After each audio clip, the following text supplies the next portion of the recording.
పాతివ్రత్యము యొక్క ప్రభావం ఎంత గొప్పదో, పతిని అనుగమించడం చేత ఎంత గొప్ప శక్తిని ఒక స్త్రీ సంతరించుకోగలదో, సనాతన ధర్మంలో దానికి ఎంత పెద్దపీట వేయబడిందో, అది స్త్రీ యొక్క పరమధర్మంగా ఎలా చెప్పబడిందో నిన్నటి రోజు అనసూయ వృత్తాంతంలో మనం చూసి ఉన్నాం. మహర్షి శ్రీరామాయణాన్ని ప్రతిపాదన చేసేటప్పుడు ఒక చోట జరిగిన సందర్భానికి తర్వాత జరగబోయేటటువంటి ఘట్టానికి ఎక్కడో ఒక సంబంధం ఉంటుంది. మీరు దీన్ని జాగ్రత్తగా గమనిస్తూ ఉండాలి. రామాయణంలో అనసూయమ్మ మహాపతివ్రత.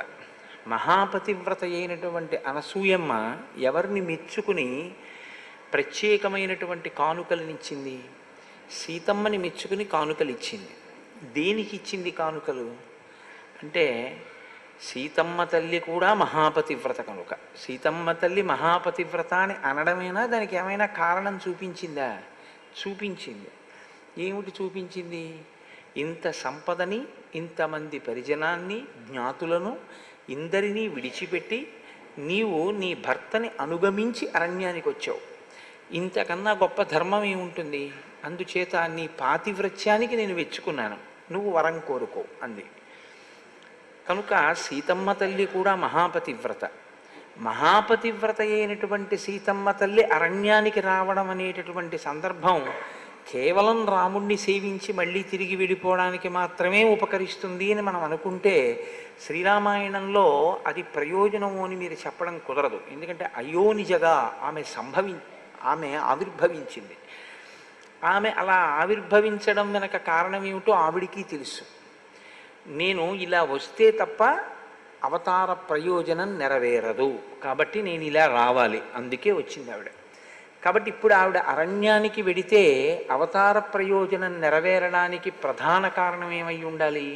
సీతమ్మ తల్లి యొక్క పాతివ్రత్యమే కారణమై ఉండాలి. ఇంకా సీతమ్మ తల్లికి వేరు తపస్సు ఉండదు. రాముణ్ణి అనుగమించి, రాముణ్ణి ప్రేమించి, రాముణ్ణి సంతోషపెట్టి, రాముడితో కలిసి జీవితాన్ని పంచుకొని త్రికరణ శుద్ధిగా రాముని యందు హృదయముంచుకున్నటువంటి సీతమ్మ తల్లి యొక్క పాతివ్రత్య ప్రభావమే అవతార ప్రయోజనమైన రావణ సంహారమునకు ప్రాతిపదిక కాబోతోంది. ఇది చెప్పకుండా చెప్పడం అయోధ్యకాండ చివర సీతమ్మ తల్లి అనసూయమ్మ చేత సత్కరింపబడడం. ఇప్పుడు దండకారణ్యంలోకి ప్రవేశించారు సీతారామ లక్ష్మణులు. ఆ దండకారణ్యంలో తాపసుల యొక్క ఆశ్రమములను చూస్తున్నారు, మునుల యొక్క ఆశ్రమములను. అది ఎక్కడ ఎలా ఉండాలో అలా ఉంటే అందం. మీరు ఆలోచించండి, అందం అన్న మాట మనకు ఎలా అనిపిస్తుందంటే, ఎక్కడ ఎలా ఉండాలో అలా ఉంటేనే అందంగా ఉంటుంది. ఇప్పుడు ఒక వృద్ధుడు ఉన్నాడు అనుకోండి, ఆయన ఇంట్లో ఉన్న వానప్రస్తుగా జీవితం గడుపుతున్నాడు అనుకోండి, అందంగా ఉంటుంది. ఒక యవ్వనంలో ఉన్న యువకుడు ఉన్నాడు అనుకోండి, అతను ఈశ్వరుణ్ణి నమ్ముకుని తన ప్రయత్నం తాను చేస్తూ ఈశ్వరుడి మీద భారం ఉంచుతూ రెండింటినీ సమన్వయం చేసుకుంటూ సంతానాన్ని కని పితృరుణాన్ని తీర్చుకుంటూ గ్రంథపఠనం చేస్తూ అనుష్ఠానం చేస్తూ అర్థ సంపాదన చేస్తూ ఇవన్నీ చేస్తుంటే యువకుడికి బాగుంటుంది. ఎవరు ఎలా ఉంటే అది అందంగా ఉంటుంది. అలా కాకుండా ఒకలా ఉండవలసిన వారు ఒకలా ఉన్నారనుకోండి, మీకు అది అందంగా ఏమనిపించదు, అది కొంచెం తేడాగా అనిపిస్తుంది. ఒక బ్రహ్మచారి ఎలా ఉండాలో అలా ఉంటేనే అందంగా ఉంటుంది. ఒక గృహస్థు ఎలా ఉండాలో అలా ఉంటేనే అందంగా ఉంటుంది. ఒక సన్యాసి ఎలా ఉండాలో అలా ఉంటేనే అందంగా ఉంటుంది. అంతేకాని సన్యాసి గృహస్థులో ఉన్నా, గృహస్థు బ్రహ్మచారిలో ఉన్నా, బ్రహ్మచారి సన్యాసిలో ఉన్నా అది బాగుండదు. ఎవరు ఎలా ఉండాలో అలా ఉండాలి. ఆ ఉండడం అన్నదానికే నిష్ఠ అని పేరు. అలా ఉండడమే నిష్ఠ, అలా ఉండడమే శ్రద్ధ. అది శాస్త్రమునందు తాను ఆ ఆశ్రమంలో ఉండడానికి ఉన్నటువంటి ప్రయోజనాన్ని సిద్ధింపచేసుకునేటటువంటి ప్రయత్నం. మనకి సనాతన ధర్మంలో ఈ ఆశ్రమ ప్రవేశము అనేటటువంటిది ఉత్తినే పెట్టలేదు. ఈ ఆశ్రమ ప్రవేశాన్ని ఎందుకు మారుస్తూ ఉంటారంటే, ఇంద్రియాల్ని జయించాలి అంటే ఇంద్రియాలకి మేత వేసేయాలి, ధర్మబద్ధంగా వేయాలి. మేత వేసి నువ్వు నిజంగా చెప్పు, ఏమి సుఖాన్ని అందులో చూస్తున్నావు నువ్వు అని అడగాలి. అలా ప్రశ్న వెయ్యగా వెయ్యగా వెయ్యగా వెయ్యగా అవి కొన్నాళ్ళకి పరిశీలన అలవాటు చేసుకుని మనసు అంటుంది, నిజమే ఏముంటుంది ఇందులో సుఖం అంటుంది. అంటే నేను చెప్తున్న మాటని ఏదో ఒక్క విషయానికి అన్వయం చేయకండి. నేను చెప్పేది ఏ విషయమైనా అంతే. ఒక మధుర పదార్థాన్ని భుజించడం, లేకపోతే ఏదో ఎప్పుడు విహారం చేస్తూ ఉండాలనేటటువంటి కోరిక, లేకపోతే భార్యా సంతానములందు వ్యామోహంతో ఉండడం, బాగా పరిశీలనం చేస్తుంటే ఏమవుతుందంటే ఇవన్నీ ఏముందండి పెద్ద విషయం ఏమిటి ఇందులో, ఏమిటి సుఖం ఇందులో, ఇవాళ సుఖం రేపటి దుఃఖంలా ఉంటుంటుంది అనిపిస్తుంది. అలా అనిపిస్తే ఏమవుతుందంటే మీకు దాని యందు వ్యామోహం తెగుతుంది. ఇదే అన్నమాచార్యులు వారు అంటారు, నేను కోసుకుందామంటే తెగవి కట్లు, నువ్వు కొయ్యాలి ఈ కట్లు అంటారు. అంటే ఈశ్వరానుగ్రహము చేత ఆ వైరాగ్య సంపత్తి రావాలి. ఆ వైరాగ్య సంపత్తి వచ్చి ఒక్కొక్క ఆశ్రమంలో ఒక్కొక్క ధర్మాన్ని తీసుకుంటూ తను పండుతాడు. పండి చిట్ట చివరికి మనుష్య జన్మలో ఈశ్వరుణ్ణి చేరుకునేటటువంటి ప్రయత్నంలో కృతకృత్యుడు కావాలి. ఒకవేళ అలా కాలేకపోయినా కనీసంలో కనీసం ఏమిటంటే ఇంతకన్నా ఉత్తమమైన స్థితిలో వచ్చే జన్మలో పుట్టగలగాలి. అంటే ప్రయత్నం ఎలా ఉండాలి అంటే ఈ జన్మలో అనుష్ఠానమునకు ఏ ఆలంబనం మీకు దొరకలేదో ఆ ఆలంబనం పుట్టుక చేత మీకు లభించాలి. అంటే ఏ వేదాంగములు చదువుకున్నటువంటి ఒక పరమ భక్తుడైనటువంటి మహాపురుషుడు కడుపున పుట్టి చిన్నతనంలోనే ఆయన ఇంట్లో ఆయన కొడుకుగా పెరుగుతూ ఆయన ఒళ్ళో కూర్చుని వేదాంగములు నేర్చుకుని ఈశ్వరుణ్ణి అనుష్ఠించి చక్కగా ఆ ధర్మబద్ధమైనటువంటి జీవితం చేత జీవితాన్ని పండించుకునేటటువంటి అదృష్టం వచ్చే జన్మకి కలిగేటట్టుగా ఉపాసన ఈ జన్మలో నడవవలసి ఉంటుంది. లేకపోతే తిరియక్కుల్లో వెళ్ళిపోతాడు. పెద్ద సమస్య అక్కడ వస్తుంది. తిరియక్కంటే మీరు ఎప్పుడో ఒకటే గుర్తుపెట్టుకోండి, తిరియక్కంటే వెన్నుపాము పైకి లేచే అవకాశం లేని దానికి తిరియక్కని పేరు. అడ్డంగానే ఉంటుంది, పుట్టినది మొదలు చనిపోయే వరకు దాని పెరుగుదల భూమికి అడ్డంగా ఉంటే తిరియక్ అంటారు. అటువంటి తిరియక్కులలోకి వెళ్ళిపోతాడు. కాబట్టి ఇప్పుడు దండకారణ్యంలో తాపసుల యొక్క ఆశ్రమములను చూస్తూ వెడుతున్నారు రామచంద్రమూర్తి. ప్రవిశ్యతు మహారణ్యం దండకారణ్యమాత్మవాన్ దదర్శ రామో దుర్ధర్ష తాపసాశ్రమ మండలం. దండకారణ్యమునందు ప్రవేశించినటువంటి రాముడు తిరుగులేని మహావీరుడు, ధైర్యశాలి. అటువంటి వాడు ఆ తాపసుల యొక్క ఆశ్రమాలన్నిటినీ కూడా చూస్తున్నాడు. కుశచీర పరిక్షిప్తం బ్రహ్మ్యాలక్ష్మ్యా సమావృతం యథా ప్రదీప్తం దుర్దర్శం గగనే సూర్యమండలం. అక్కడ ఉన్నటువంటివి కుశచీర పరిక్షిప్తం, ఎక్కడ చూసినా దర్భలు కనపడుతున్నాయి. దర్భలు కనపడుతున్నాయి అంటే అర్థం ఏంటంటే కర్మానుష్ఠానం బాగా జరుగుతోంది అని గుర్తు. పరమ భక్తితో కూడినటువంటి కర్మాచరణమే చిట్ట చివరికి జ్ఞానంగా మారిపోతుంది. అయితే భక్తితో కూడిన కర్మాచరణము ఎప్పుడు జ్ఞానం అవుతుంది అని మీరు నన్ను అడిగారనుకోండి, ఆ ప్రశ్నకి జవాబు మాత్రం ఉండదు. అది నేను కాదు, సశాస్త్రీయంగా చెప్పడం చాలా కష్టం. భక్తితో కర్మాచరణ మీరు చేసుకుంటూ వెళ్ళడమే. అందుకే మీరు ఏది చేస్తున్నా మీరు అది ఎందుకు చేస్తున్నారో మీకు తెలిసి ఉండాలి. భక్తితో కూడిన కర్మాచరణము అన్న మాటకు అర్థం ఏమిటో తెలుసా అండి? సంస్కరణ ఎవరికి? అవయవములకు ఉండదు. మీరు బాగా గుర్తుపెట్టుకోండి, వాటికి శౌచం ఉంటుంది అంతే. ఇప్పుడు నా శరీరమునకు ఏముంటుంది? శౌచమును సిద్ధింపచేయాలి. దీనికి శౌచం కలగాలంటే ఏం చేయాలి? స్నానం చేయాలంతే. స్నానం చేస్తే దీనికి శౌచం వస్తుంది. మనసుకి స్నానం చేయిస్తారా? కుదరదు. మరి మనసుకి ఎలా వస్తుంది శౌచం? సంస్కారము చేత వస్తుంది. సంస్కారము దేని చేత వస్తుంది? శిక్షింపబడిన బుద్ధి చేత వస్తుంది. బుద్ధికి శిక్షణ ఎక్కడి నుంచి వస్తుంది? గురువు యొక్క ప్రవచనము చేత, గురువుగారి యొక్క వాక్కుల చేత, వాటి యందు తదేక దృష్టితో విని వాటిని మనసులో నిలబెట్టుకోవడం చేత బుద్ధికి శిక్షణ వస్తుంది. అందుకని ఇప్పుడు అక్కడ ఏం జరుగుతోందని గుర్తు? దర్భలు ఉన్నాయంటే కర్మాచరణము జరుగుతోందని గుర్తు. ఎటువంటి కర్మాచరణము? భక్తితో కూడినటువంటి కర్మాచరణము జరుగుతోంది.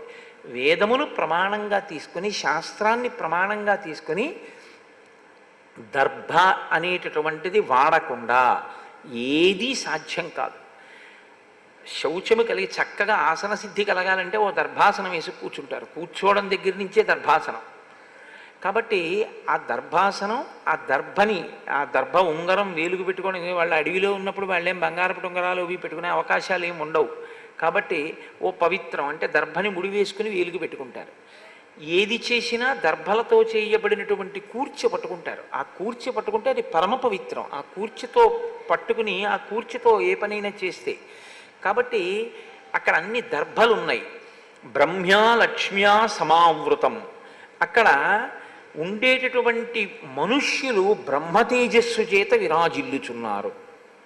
ఇది చాలా గొప్ప మాట అండి నిజంగా. అది మీరు లోపల అనుభవించాలి. రామాయణంలో బాహ్యమునందు శోభ వేరు, బ్రహ్మ తేజస్సు వేరు. ఈ రెండిటికి ఒక భేదం ఉంటుంది. ఏమిటంటే శోభ ఒక అందం కాలగతి ఎందు తరిగిపోతుంది, లేకపోతే వికారమును పొందుతుంది. ఏమిటి ఆయనే అలా ఉన్నారు అంటారు. ఏదో శరీరంలో తేడా వచ్చిందనుకోండి, ఒళ్ళంతా మచ్చలు వచ్చాయనుకోండి, వస్తే ఓ సంవత్సరం క్రితం స్ఫురద్రూపిగా మెరిసిపోయిన వాడు ఈ సంవత్సరం మీరు చూసేటప్పటికీ మచ్చలతో చూడ్డానికి పిల్లలు భయపడేటట్టుగా అయిపోతాడు. ఆ అందం శాశ్వతము అని మీరు చెప్పడం చాలా కష్టం. జర అని ఒకటి ఉంటుంది, వృద్ధాప్యం. ఆ వృద్ధాప్యం వచ్చేటప్పటికి ఎవరందరం నిలబడే అవకాశం ఉండదు. బ్రహ్మతేజస్సు అలా కాదు. ఈశ్వరుణ్ణి మీరు ఆరాధించగా శరీరము జర్జరీభూతం అవుతుంది, అంటే ముడతలు పడిపోతుంది. కానీ ఆయన నడిచి వస్తున్నాడు అనుకోండి, ఆ నడకలో ఏమీ ఆ వేగం ఏమి ఉండదు. వృద్ధాప్యంలో ఉన్నవాడు ఎలా నడుస్తాడో అలాగే నడుస్తూ ఉంటాడు. బాగా వృద్ధాప్యం వచ్చినవాడు నోరు తెరుచుకుని అలా ఎలా నిలబడతాడో అలాగే నిలబడతాడు. కానీ మీరు అలాంటి వాళ్ళని ఎవరినైనా చూసి ఉంటారు జీవితంలో. అనుష్ఠాన బలం చేత వారు ఏమైపోతారంటే ముఖం దీప్తితో ప్రకాశిస్తుంది, ముఖమునందు ఆ వర్చస్సు వస్తుంది. నేను కాశీపట్టణంలో చూశాను కొంతమంది అటువంటి పెద్దల్ని ప్రయత్నపూర్వకంగా వారి చిరునామాలు తీసుకుని వారి దర్శనం కోసం నేను కొన్ని గంటలు ఎదురు చూసి అటువంటి మహాత్ముల దర్శనం చేసి నేను బ్రహ్మవర్చస్సు అంటే ఏమిటో చూసి, అందులో ఒక ఆయన నన్ను పిలిచి ఇన్ని గంటలు దేని కొరకు ఎదురు చూసావు నా దర్శనానికి అని అడిగారు. అంటే నేను మీ బ్రహ్మవర్చస్సుని చూడడానికే కూర్చున్నాను అన్నాను. ఆయన చాలా సంతోషించి నాకు ఆయన చెయ్యి చూపించారు. నేను ఆశ్చర్యపోయాను. ఆయన చేతిలోకి త్రిశూలం వచ్చేసింది. గీత త్రిశూలం కింద మారిపోయి నేను కొద్ది రోజుల్లో ఈశ్వరుణ్ణి చేరిపోతున్నానయ్యా, నువ్వు మళ్ళీ వచ్చేటప్పటికీ నీకు నా దర్శనం ఉండదు, ఇదే నా చిట్ట చివరి దర్శనం, నువ్వు ఇంత ఆర్తి పొందావు కాబట్టి నీకు ఒకసారి నేను కనపడాలనుకున్నాను అని నాకు ఆయన ఆ సమయంలో రుద్రాక్షమాల కూడా బహూకరించారు. నేను ఆ తర్వాత ఒక నెలకే హైదరాబాద్లో నాకు మిత్రుడైనటువంటి ఒక డాక్టర్ గారు నాకు ఫోన్ చేసి చెప్పారు, మీరు ఎవరి దర్శనం కోసం కొన్ని గంటలు ఎదురు చూసి దర్శనం చేసుకున్నారో ఆయన కాశీ విశ్వనాథ దేవాలయంలో పరమశివుడి ముందు నిలబడి ఆ కూర్చుని అభిషేకం చేస్తూ అకస్మాత్తుగా ఏమైందో తెలియదు, నమస్తే అస్తు భగవన్ విశ్వేశ్వరాయ మహాదేవాయ త్రయంబకాయ త్రిపురాంతకాయ త్రికాగ్నికాలాయ కాలాగ్నిరుద్రాయ నీలకంఠాయ మృత్యుంజయాయ ఆగిపోయినట్టు. మృత్యుంజయాయ అని అభిషేకం చేస్తున్న ఆయన చెంబు అలాగే ఆగిపోయిందంతే, పడిపోయింది కింద. వెళ్ళి చూశారు, కూర్చున్నవారు కూర్చున్నట్టే అలాగే నోరు తెరిచి బ్రాహ్మీభూతులైపోయారు, ఆయన శరీరాన్ని విడిచిపెట్టేశారు.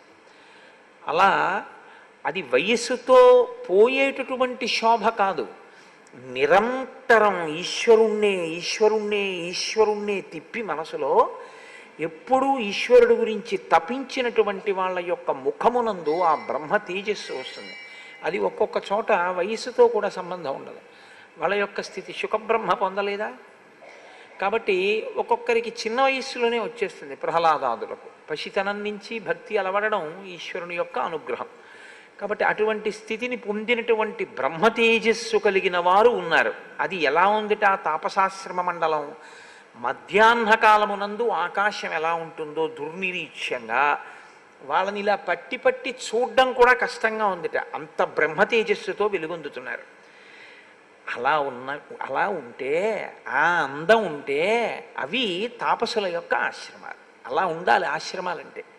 కాబట్టి శరణ్యం సర్వభూతానాం సుసుమృష్ణాజిరం తథా మృగైర్బహుభిరాకీర్ణం పక్షి సంఘై సమావృతం వాళ్ళు అక్కడ ఉన్నటువంటి వాళ్ళు ఆ ఆశ్రమం అంతా కూడా చక్కగా శుభ్రం చేయబడి ఉంది. అంటే శిష్యులు వివిధ స్థాయిలలో ఉంటారు. కొంతమంది శిష్యులు ప్రారంభంలో ఏమిటంటే ముందు ఆశ్రమాన్ని అంతటినీ తుడవడం, గురువుగారి శుశ్రూష చేయడం, గురువుగారికి కావలసినటువంటి పదార్థాలన్నీ అక్కడ పెట్టడం, ఏ పదార్థం ఎంత తీసుకొచ్చి అక్కడ పెట్టాలో ఇవి ముందు నేర్చుకుంటారు. అసలు అన్నిటికన్నా ముందు ఏం నేర్పుతారంటే దర్భ కొయ్యడం నేర్పుతారు. ఎంతవరకు కొయ్యాలి, ఏది కొయ్యాలి, మనకి పనికిరాని దాన్ని కొయ్యకుండా ఉండాలి, పనికొచ్చేదే కొయ్యాలి, కౌశలం. ప్రకృతిలో మనకి అక్కర్లేదు ఇది అన్నదాని జోలికి మనం వెళ్ళకూడదు. ఈశ్వరుడిది ఈశ్వరుడికి వదిలిపెట్టేయాలి. అలా అపరిగ్రహము అంటారు. తనకెంత కావాలో అంతే తీసుకుంటాడంతే తప్ప తనకు అవసరం లేకపోయినా ఈశ్వరుడి సొత్తుగా భావించి అందులోంచి తాను పుచ్చుకోడు. దీన్ని అపరిగ్రహము అంటారు. అపరిగ్రహం చేతనే ఈ దేశం సుసంపన్నమై ఉండేది ఒకప్పుడు. ఎందుకంటే తనకు అక్కర్లేదు, ఇంకా తను తీసుకుని దాచేవాడు కాదు. తనకు ఎంతవరకు అవసరమో అంతవరకే వాడుకునేవారు ప్రకృతి వనరుల్ని. కాబట్టి అక్కడ ఉండేటటువంటి వాళ్ళందరూ కూడా శరణ్యం సర్వభూతానాం, సర్వభూతములకు కూడా సురక్షితమైనటువంటి నివాస భూమి. అంటే వాళ్ళు జీవహింస చెయ్యరు, దేని జోలికి వెళ్ళరు, దేన్ని హింస చెయ్యరు. కాబట్టి అన్నీ అక్కడికి చేరిపోతాయి. వాళ్ళు కృష్ణాజినాన్ని చక్కగా ఆ జింకల యొక్క చర్మాన్ని వాటిని ఆ ధరించిన వారై ఆశ్రమం అంతా చక్కగా తుడవబడి మృగైర్ మృగైర్ బహుభిరాకీర్ణం, అనేకమైనటువంటి మృగములు అక్కడ సంచరిస్తున్నాయి. అంటే మృగము అనేటప్పటికి ఏమిటంటే ఒకదాన్ని ఒకటి చెనకడం దాని స్వభావం, జాతి వైరం ఉంటుంది. ఇది మనకేమైనా చేసిందా అని ఉండదు. ఒక చూలుతో ఉన్నటువంటి ఆవుని ఒక పెద్ద పులి తరుగుతుంది, తరిమి చంపేస్తుంది. అప్పుడు పెద్ద పులికి పాపం వచ్చిందా అని మీరు అడిగితే అలా ఏం ఉండదు. అది మృగములకు సహజమైనటువంటి వైరం. అవి ఒకదాన్ని చూస్తే ఒకటి కన్నెర్ర చేస్తాయి. అటువంటిదేం లేదు. లేకుండా మృగైర్ బహుభిరాకీర్ణం, అనేకమైనటువంటి మృగములు అక్కడ సంచరిస్తున్నాయి. పక్షి సంఘై సమావృతం, అనేకమైనటువంటి పక్షులు ఆ చెట్ల నిండా గుంపులు గుంపులుగా చేరి అరుస్తూ గూళ్ళు కట్టుకుని ఉన్నాయి. కాబట్టి అది చూస్తేనే అసలు వాళ్ళ జీవన విధానం ఎటువంటిదో, వాళ్ళు ఎంతగా ఎవరి జోలికి వెళ్లకుండా బతుకుతుంటారో మీకు అర్థమవుతుంది. వాళ్ళ వల్ల ఎవరికీ ఉపద్రవం ఉండదు. వాళ్ళకి ఎవరి వలన ఉపద్రవం ఉంటే వాడే రాక్షసుడని చెప్పాలి మీరంతే. ఎవరికీ అపకారం చేయని వాడి జోలి మీకెందుకండి అంటే రాక్షసుడు అని గుర్తు అనమాట. కాబట్టి వాళ్ళ జోలికి వెళ్ళిన వాళ్ళని రాక్షసులు అంటాడు రాముడు, అదే గుర్తు మీకు. కాబట్టి ఫలమూలాశనైర్దాంతై చీరకృష్ణాజినాంబరై సూర్యవైశ్వానరాభ్యైశ్చ పురాణైర్మునిభిర్వృతం, వాళ్ళందరూ కూడా ఫలమూలములను మాత్రమే గ్రహిస్తూ, దాంతి అంటే ఇంద్రియ నిగ్రహము కలిగినటువంటి వారై, చీరకృష్ణాజినాంబరములను నారచీరలు జింక చర్మములను ధరించి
అప్పుడప్పుడు చూస్తారు కదండి అలా వెళుతుంటే.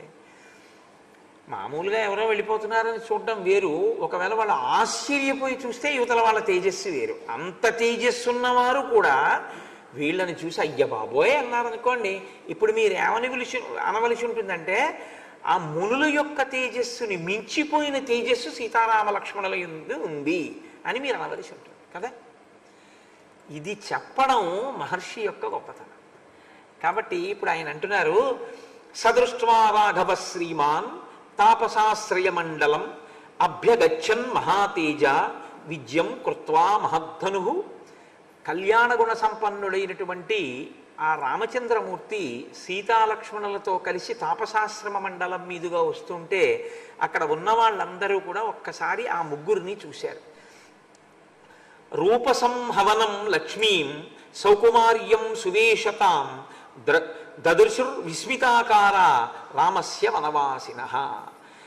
అదిట రూపసంహననం. ఆ రూపము రాముడిది అవయవముల యొక్క పొందికని చూశారట. అవయవముల యొక్క పొందిక అన్న మాట గురించి నేను చెప్పాలి అంటే, ఒక ఆయనకి కాళ్ళు పొడుగ్గా ఉంటాయి, కానీ దానికి తగినటువంటి రీతిలో వక్షస్థలం తలకాయ ఉండవు. లేకపోతే కొంతమందికి పొడుగ్గా ఈ వక్షస్థలం ఉంటుంది, దానికి తగినట్టు కాళ్ళు ఉండవు. కాళ్ళు పొడుగ్గా ఉంటే దానికి తగినట్టు చేతులు పొడుగ్గా ఉండవు. ఇవన్నీ బాగానే ఉంటే ఏదో కుండబోరులించినట్టు తలకాయ ఉంటుంది. అలా కాదు, ఏ అవయవాన్ని మీరు చూస్తే ఒక అవయవానికి తగినట్టుగా మిగిలిన అవయవాలు కూర్చబడి ఉన్నాయి. అంటే బాగా మీకు నేను ఉపమానం చెప్పాలి అంటే, వెంకటేశ్వర స్వామి వారి యొక్క మలయప్ప స్వామి వారికి కట్టేటటువంటి పూలదండ ఎంత పొందిగ్గా కొలతకి సరిపోయేటట్టు రంగురంగులుగా ఉంటుందో, తెల్లపూలు, ఎర్రపూలు, ఆకుపచ్చ పూలు ఖచ్చితంగా మూర్తికి సరిపడేటట్టుగా ఎలా అక్కడ తయారు చేస్తారో, ఆ మాల ఎంత అందంగా ఉందో రాముని అవయవముల యొక్క పొందిక అంత అందంగా ఉంది వాళ్ళకి. అది లక్ష్మీ. ఆ పొందికకి వాళ్ళు తెల్లపోయారట. అసలు అదేంటి, ఆ కాళ్ళేమిటి, ఆ చేతులేంటి, ఆ కళ్ళేమిటి, ఏది చూసిన వాడు దానికే మురిసిపోతున్నాడు. ఆజానబాహుం అని ఒకడు, అరవింద దళాయతాక్షం అని ఒకడు. ఏమందం ఏమందం, ఏమి శోభ అని అందరూ ఆ అవయవముల యొక్క పొందికని చూసి సువేషతాం, ఎంత అందమైన రూపం అంటున్నారట. దదృశుర్ విస్మితాకార అంటే విస్మయాన్ని, ఆశ్చర్యాన్ని కల్పించేటటువంటి ఆ ఆకారాన్ని రామస్య వనవాసినః. ధనస్సు పట్టుకుని వనంలో తిరుగుతున్నాడే, ఇంత అందంగా ఉన్నాడేమిటి అని వాళ్ళందరూ కూడా చాలా ఆశ్చర్యంతో రాముడి వంక చూస్తూ అలా ఉండిపోయారంతే. అంటే ఇక వాళ్ళ పనుల్లోకి వాళ్ళు వెళ్ళలేనంతగా ఆ రామచంద్రమూర్తి యొక్క అందం వైపుకి వాళ్ళు ఆకర్షింపబడ్డారు. మగవాళ్ళై మగవాని యొక్క అందానికి అంత ఆకర్షింపబడ్డారు. అందుకే కదా నీరాజనం ఇస్తే పుంసాం మోహన రూపాయ పుణ్యశ్లోకాయ మంగళం. మగవాళ్ళని కూడా ఆకర్షించగలిగినటువంటి అందం ఉన్నటువంటి ఓ రామ నీకు నమస్కారం అని చెప్పి ఆయనకి మంగళహారతి ఇస్తూ ఉంటారు. ఇప్పుడు వాళ్ళందరూ కూడా రాముణ్ణి, రాముడి చేతిలో ధనస్సుని, ఆ గుండ్రటి బాహువుల్ని, బలిసినటువంటి వక్షస్థలాన్ని, ఆయన యొక్క సాముద్రిక లక్షణాల్ని, ఆయన యొక్క తేజస్సుని, ఆ పరాక్రమాన్ని, ఆ నడకని, ఆ గాంభీర్యాన్ని చూస్తే వాళ్ళకొక నమ్మకం వచ్చింది. ఏ నమ్మకం వచ్చింది వాళ్ళకి అంటే, ఈయన మనం తపస్సు చేసుకోవడానికి ఏది ప్రతిబంధకంగా వచ్చిందో దాన్ని తొలగించగలిగిన వాడు అని నమ్మారు వాళ్ళు. ఏమిటి వాళ్ళకి ప్రతిబంధకం తపస్సు చేసుకోవడానికి? రాక్షసులే. కాబట్టి ఇప్పుడు ఆ రాక్షసుల యొక్క పీడ నుండి ఈయన తప్పించగలిగిన వాడు అని వాళ్ళకి విశ్వాసం కలిగి వాళ్ళు వచ్చి ఆయనకి కందమూలములను, ఫలములను, పుష్పములను అన్నిటినీ కూడా సమర్పించి అర్ఘ్యపాద్యాదులనిచ్చి ఆ రామచంద్రమూర్తిని, లక్ష్మణుణ్ణి, సీతమ్మని కూర్చోపెట్టి వాళ్ళు రాముడితో అంటున్నారు. మునులు మాట్లాడడం అంటే లేకి మాటల్లా ఉండవు అవి. మీరు వచ్చారు, మమ్మల్ని తప్పకుండా రక్షించాలి, రాక్షసులు చాలా ఇబ్బంది పెట్టేస్తున్నారు అని చెప్పి బొత్తిగా ఏదో అయిందానికి కాందానికి అప్లికేషన్లు పెట్టుకునే వాళ్ళల్లా ఉండదు అలాగా. కాబట్టి ధర్మపాలో జనస్యాస్య శరణ్యస్త్వం మహాయశాః పూజనీయశ్చ మాన్యశ్చ రాజా దండధరో గురుః. నీవు రామ మా వర్ణాశ్రమమైనటువంటి ధర్మములను కాపాడగలిగినటువంటి సహజమైన క్షత్రియ లక్షణం ఉన్నవాడివి, పుట్టుకతో క్షత్రియుడివి. కాబట్టి ఇప్పుడు వర్ణాశ్రమ ధర్మములు నువ్వు కాపాడాలి. మా ధర్మం ఏమిటి? తపస్సు చేసుకోవడం. కాబట్టి మా ధర్మంలో మేము ఉన్నాం. మా ధర్మం మమ్మల్ని చేసుకోనివ్వకుండా అడ్డొస్తున్నది ఏదో దాన్ని నువ్వు తొలగించవలసి ఉంటుంది. దానికి మేము నిన్ను శరణాగతి చేస్తున్నాం. శరణాగతి అనేటటువంటిది మీరు ఒక మాట బాగా గుర్తుపెట్టుకోవాలి. నోటితో శరణాగతి చేయడం చాలా తేలిక. శరణాగతి నోటితో చేయడం అంత తేలిక లోకంలో ఇంకేమీ ఉండదు. ఎందుకో తెలుసా అండి? శ్రీ వెంకటేశ చరణౌ శరణం ప్రపద్యే అనో 10 మాటలు అనడం చాలా తేలిక. శరణాగతి చేసినట్టు ఉండడం చాలా తేలిక. నిజంగా శరణాగతి చేయడం చాలా కష్టం. ఎందుకో తెలుసా? అసలు నిజంగా శరణాగతి చేస్తే వెంటనే వచ్చేస్తుంది ఫలితం, ఉత్తరక్షణం వస్తుంది. శరణాగతి అంటే ఏమిటో తెలుసా అండి? అసలు మిమ్మల్ని మీరు రక్షించుకోగలిగిన ప్రయత్నం నుంచి పూర్తిగా విరమించేసుకోవాలి. అంతా ఈశ్వరుడు యందు న్యాసం చెయ్యాలి. ఆయనే రక్షిస్తాడని వదిలేయాలి. అలా వదిలేస్తే శరణాగతి అంటారు. రామకృష్ణ పరమహంస ఒక విషయం చెప్తుండేవారు. వెనకటికి నారాయణుడు గబగబా బయలుదేరితే లక్ష్మీదేవి గబగబా వచ్చేందుట. ఎందుకు అలా పరిగెడుతున్నారు? అందుకే ఏమీ లేదు, నా పరమభక్తుడైనటువంటి ఓ చాకల్ని రాళ్ళు పెట్టి కొడుతున్నారు పిల్లలు, అందుకని చెప్పి పరిగెడుతున్నాను అన్నాడు. ఆయన ఏదో పాపం చాకలైన బట్టలు ఆరేసుకుంటున్నాడు. ఆయన ఏదో జుత్తవి పెరిగిపోయి పిచ్చేళ్ళ ఉంటాడని పిల్లలు వచ్చి ఏటి ఒడ్డున ఆయన మీద రాళ్ళు ఇసురుతున్నారు. అతను నారాయణ నారాయణ నారాయణ అంటున్నాడు. నేను రక్షించాలి, తనని తాను రక్షించుకోకుండా తన రక్షణ భారము నా యందు న్యాసం చేశాడు, అందుకు పరిగెడుతున్నానన్నాడు. అని అక్కడ దాకా పరిగెత్తి వెనక్కి వచ్చేసాడు. ఏం వచ్చేసారు అంది లక్ష్మీదేవి. అతను రాయేశాడు అన్నాడు. అంటే తనని తాను రక్షించుకునే ప్రయత్నం చేసిన ఉత్తర క్షణంలో ఈశ్వరుడు తన రక్షణ ప్రయత్నాన్ని ఆపేస్తాడు. అంటే అన్ని వేళలా అలా ఉండొచ్చా అండి అంటే అలా ఉండడం కూడా మంచిది కాదు. ఎందుకంటే శరణాగతి చెయ్యగలిగినటువంటి దృఢదీక్ష మనసులో బాగా రాకుండా దాని యందు ప్రయత్నం మొదలుపెట్టి అలా మొదలు పెడతామండి అన్ని ఈశ్వరుడికి వదిలేస్తామని అనుకోవడం. పురుషకారం ఈశ్వరుని యందు భక్తి రెండిటినీ కలపడమే చాలా మంచిది. మునులు శరణాగతి చేశారంటే ఒక కారణం ఉంది అక్కడ, మీరు గుర్తుపట్టాలి. మునులు తపస్సు చేస్తున్నారు. తపస్సు ఎందుకు చేస్తారు? ఈశ్వరానుగ్రహం కోసం. ఈశ్వరానుగ్రహంతో వాళ్ళకి ఏమవుతుంది? కొంత శక్తి వస్తుంది. ఇప్పుడు వాళ్ళ శక్తి పెట్టి రాక్షసుల్ని చంపుతూ కూర్చున్నారు అనుకోండి, శాపాలు ఇస్తూను, వాళ్ళ తపస్సు పోతుంటుంది. మళ్ళీ తపస్సు చేయడం, వాడు చచ్చిపోతాడు, ఇంకోటి వస్తాడు, వాడిని చంపుతూ ఉండడం. ఇప్పుడు వాడు ఏం చేశాడు? అక్కడికి వెళ్ళి తపస్సు చేయలేదు. తపస్సు చేయను, రాక్షసుల్ని చంపడం. చివరికి వచ్చేటప్పటికి ఏం మిగులుతుంది? సున్నా, ఏమీ మిగలదు. కాబట్టి చేసిన తపస్సు ఎందుకు పనికి రావాలంటే తనని ఉద్ధరించుకోవడానికి పనికి రావాలి. కాబట్టి ఇప్పుడు తన తపస్సు తనని తాను రక్షించుకోవడానికి ఉపయోగించుకోవడానికి పనికిరాదు. పనికొచ్చేటట్టుగా ఉపయోగించుకోగలిగినా ఉపయోగించకూడదు. కాబట్టి ఇప్పుడు ఈశ్వరుణ్ణి శరణాగతి చేశారు. నువ్వు మమ్మల్ని రక్షణ చెయ్యాలి, కాబట్టి రామ నువ్వు మమ్మల్ని కాపాడవలసింది అంటూ వాళ్ళు అన్నారు. ఇంద్రస్యేహ చతుర్భాగ ప్రజా రక్షతి రాఘవ రాజా తస్మాత్ వరాన్ భోగాన్ భుంక్తే లోక నమస్కృత. ఇంద్రుని యొక్క అంశ 4వ భాగం రాజు యందు ప్రకాశిస్తుంది. నువ్వు క్షత్రియుడవు, కోసల దేశపు రాజువి. 14 ఏళ్ళంటే ఇక్కడ ఉంటావు కానీ మళ్ళీ వెళ్ళిపోతావుగా. పైగా నేను వనములకు రాజును అని చెప్పాడు. మీకు గుర్తు పెట్టుకోండి బాగా ఈ విషయం అని చెప్పాను. వనములకు రాజును అన్నాడు కాబట్టి వనములలో ధర్మాన్ని ఇప్పుడు ఆయన స్థాపించాలి. ఎక్కడెక్కడ అవసరమో, ఎక్కడెక్కడ వాళ్ళకి ఆర్తి కలుగుతోందో అక్కడక్కడ తాను రక్షించవలసిన అవసరం ఉంది కోదండాన్ని చేత పట్టుకుని. కాబట్టి ఇంద్రుని యొక్క 4వ వంతు రాజు రూపంలో ప్రకాశిస్తుంది. కాబట్టే సామాన్యమైనటువంటి మనుష్యులు అనుభవించేటటువంటి భోగముల కన్నా రాజు ఉత్తమమైనటువంటి భోగాల్ని అనుభవిస్తాడు. ఇంద్రుని యొక్క అంశం ఉంది కాబట్టి అది భోగం అనుభవించడానికి కాదు, ధర్మాన్ని కూడా రక్షించాలి. కాబట్టి రామ నీకు ఆ అవసరం ఉంది. నువ్వు ఇన్నాళ్ళు కోసల దేశంలో భోగాలు అనుభవించి వచ్చావు, ఇప్పుడు మా కష్టం చూస్తున్నావు, కాబట్టి నువ్వు ఇప్పుడు మమ్మల్ని రక్షించాలి. వాళ్ళు ఈ మాటలంటే ఆయన చాలా సంతోషించాడు. మేము కోపాయుధాన్ని పక్కన పెట్టేశాం, మమ్మల్ని మేము రక్షించుకోం తాపసులం కాబట్టి నువ్వే మమ్మల్ని రక్షించాలి. వాళ్ళు ఇచ్చినటువంటి ఫలమూలను గ్రహించి ఆయన అన్నాడు, నేను లక్ష్మణ సహితుడనై రాక్షసుల్ని నిర్జించి మీరు హాయిగా తపస్సు చేసుకునేటట్టుగా మీ ధర్మానికి ఎవరూ అడ్డు రాకుండా నేను తప్పకుండా మిమ్మల్ని కాపాడతాను అని చెప్పి వాళ్ళకి వరమిచ్చి లేదా మాట ఇచ్చి ముందుకు నడిచి వెళ్ళిపోతున్నాడు. ఆ ముందుకు నడిచి వెళ్ళిపోతుంటే అది చాలా భయంకరమైనటువంటి అరణ్యం. అందున అరణ్యంలో వాల్మీకి మహర్షి ఎంత గొప్ప వర్ణన చేస్తారంటే మళ్ళీ ఆ అరణ్యంలో కూడా నరభక్షకులైన రాక్షసులు ఉన్నారు అని చెప్పి అర్థమైపోతూ ఉంటుంది. ఎలా అర్థమైపోతుంది అంటే రాముడు ఘోరమైన అరణ్యంలో విడుతూ లక్ష్మణుడితో అంటాడు, లక్ష్మణ ఇక్కడ ఎక్కడ జలాశయాలు లేవు, ఇక్కడెక్కడ అసలు మనుష్యులు తిరుగుతున్నటువంటి ఆనవాళ్లు కనపట్టలేదు, ఇక్కడ ఎక్కడ చూసినా క్రూరమైనటువంటి మృగములు మాత్రమే కనపడుతున్నాయి.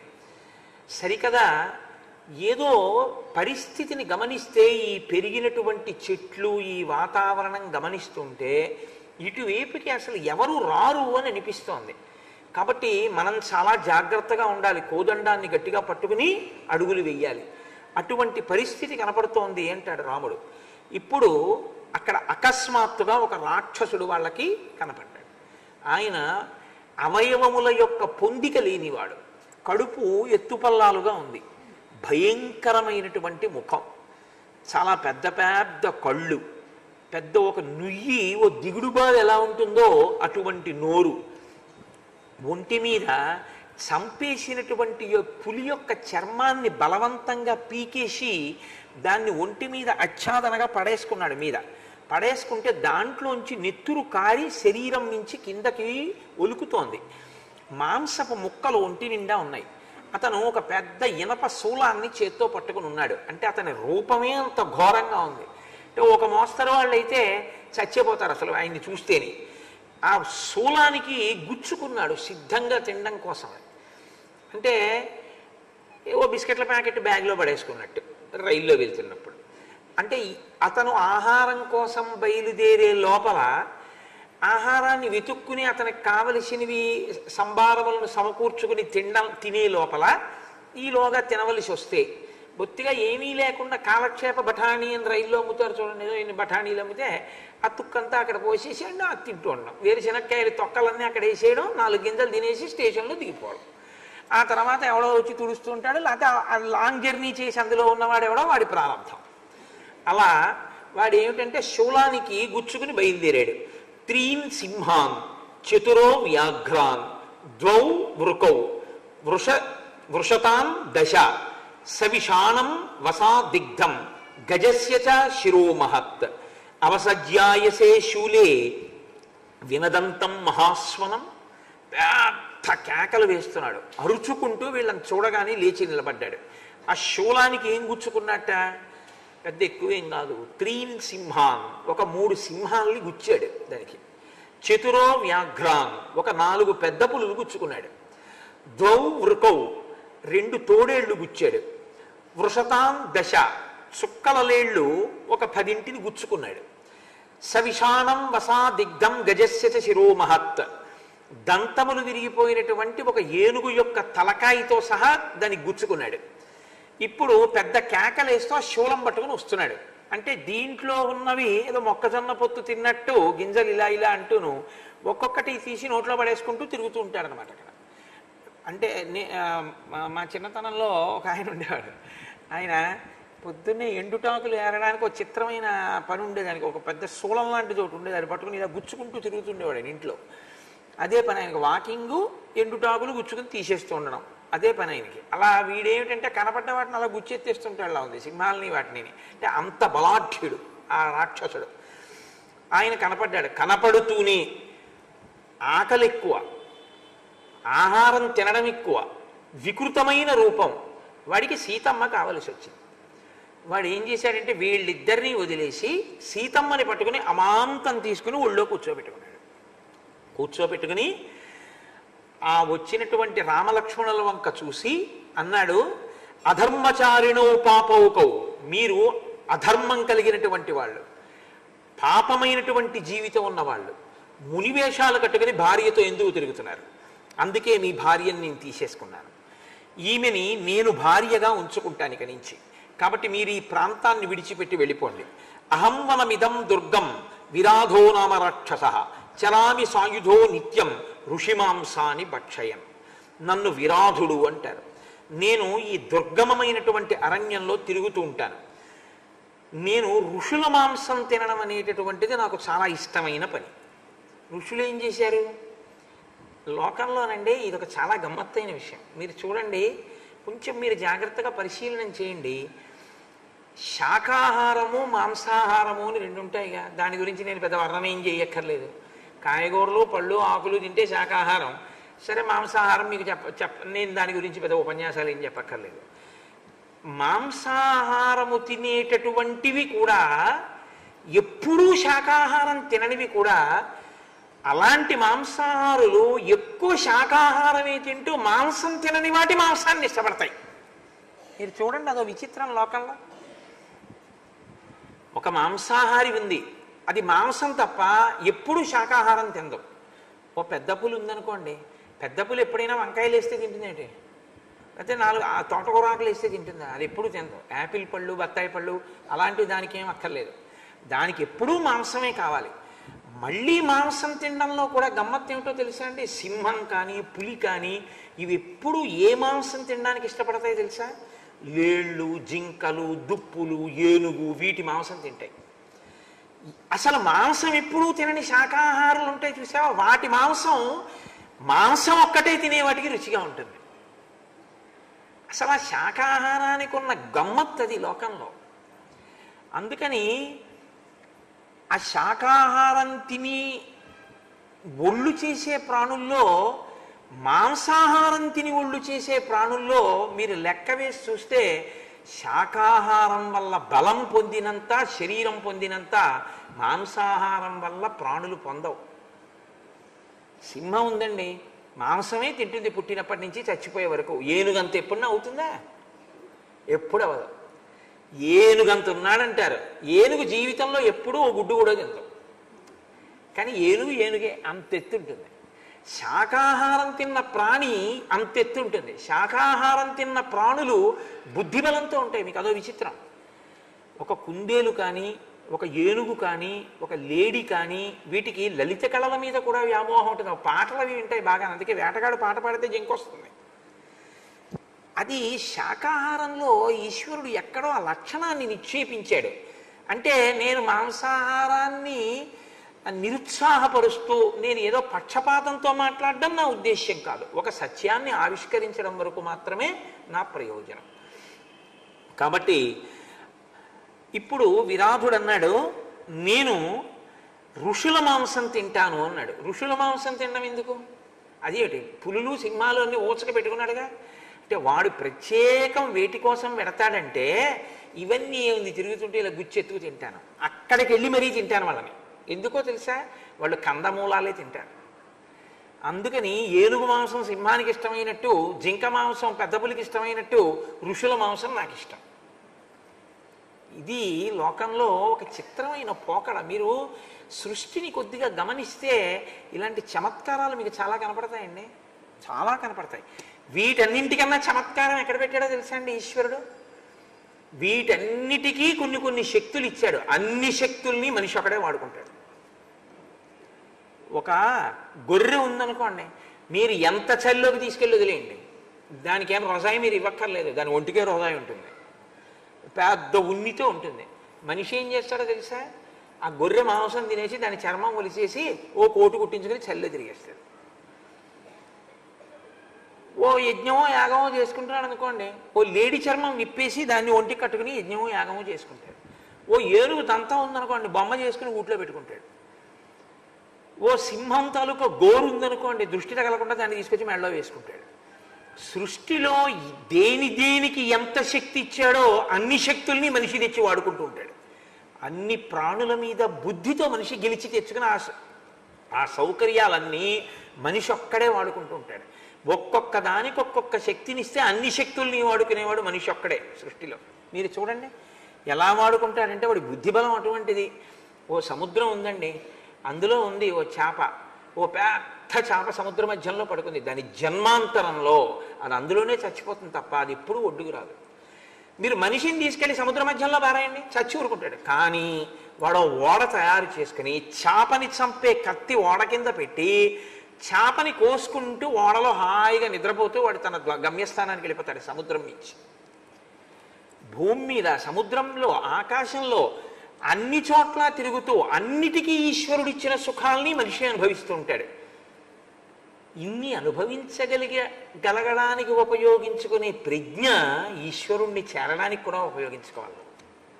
అక్కడ మాత్రం చిత్తశుద్ధి ఉండదు. అదే మనిషి యొక్క బుద్ధి ఎక్కడ వైక్లభ్యం చెందుతుంది అంటే అక్కడే వైక్లభ్యం చెందుతుంది. మిగిలినవన్నీ అడుగుతాడు, ఇది ఒక్కటే. కూర్చోవయా అన్నారు అనుకోండి, నా మోకాళ్ళ నొప్పులండి అంటాడు. పూజ చేయబోయా అంటే పూజ చేయడు. చొక్కా విప్పవయా, చొక్కా విప్పడం. వాడికి ఈశ్వరుడికి సంబంధించినటువంటి విషయాలు తప్ప మిగిలినవన్నీ కావాలి. చొక్కా విప్పి నాయనా ఉత్తరీయం వేసుకుని కూర్చో పూజకి అన్నారు అనుకోండి, ప్రాణం పోయిన సహజంగా బనీంతో పుట్టిన వాళ్ళ బనీంతో కూర్చుంటానంటాడు పూజలో. చంకలో సెగ్గడ్డేస్తే తగ్గే వరకు విప్పు తిరుగుతాడు. సెగ్గడ్డపాటి చేయలా ఈశ్వరుడు పూజ. ఆ బుద్ధేదో ముందే ఉంటే సెగ్గడ్డే రాదుగా నీకు. అలా ఉంటుంది మనుష్యుని యొక్క. సరే, అది అంతా మళ్ళీ వేరొక పరిశీలన అనుకోండి, దాన్ని అలా ఉంచండి మీరు. అంటే ఋషుల మాంసం తింటాను నేనంటే అందులో అంత లోతుగా ఉంది, సృష్టిలోనే ఉంది అసలు ఆ విచిత్రమైన పోకడ. కాబట్టి రాముడు అన్నాడు, ముందు సీతమ్మని తప్పించాలి, తప్పించి తీసుకురావాలి. ఎందుకనంటే ఆమె విదేహ వంశంలో పుట్టినటువంటి జనక మహారాజు గారి పుత్రి, దశరథ మహారాజు గారి కోడలు. చూశావా లక్ష్మణ, ఎంత తొందరగా కైకమ్మ కోరిక తీరిపోయిందో అన్నాడు.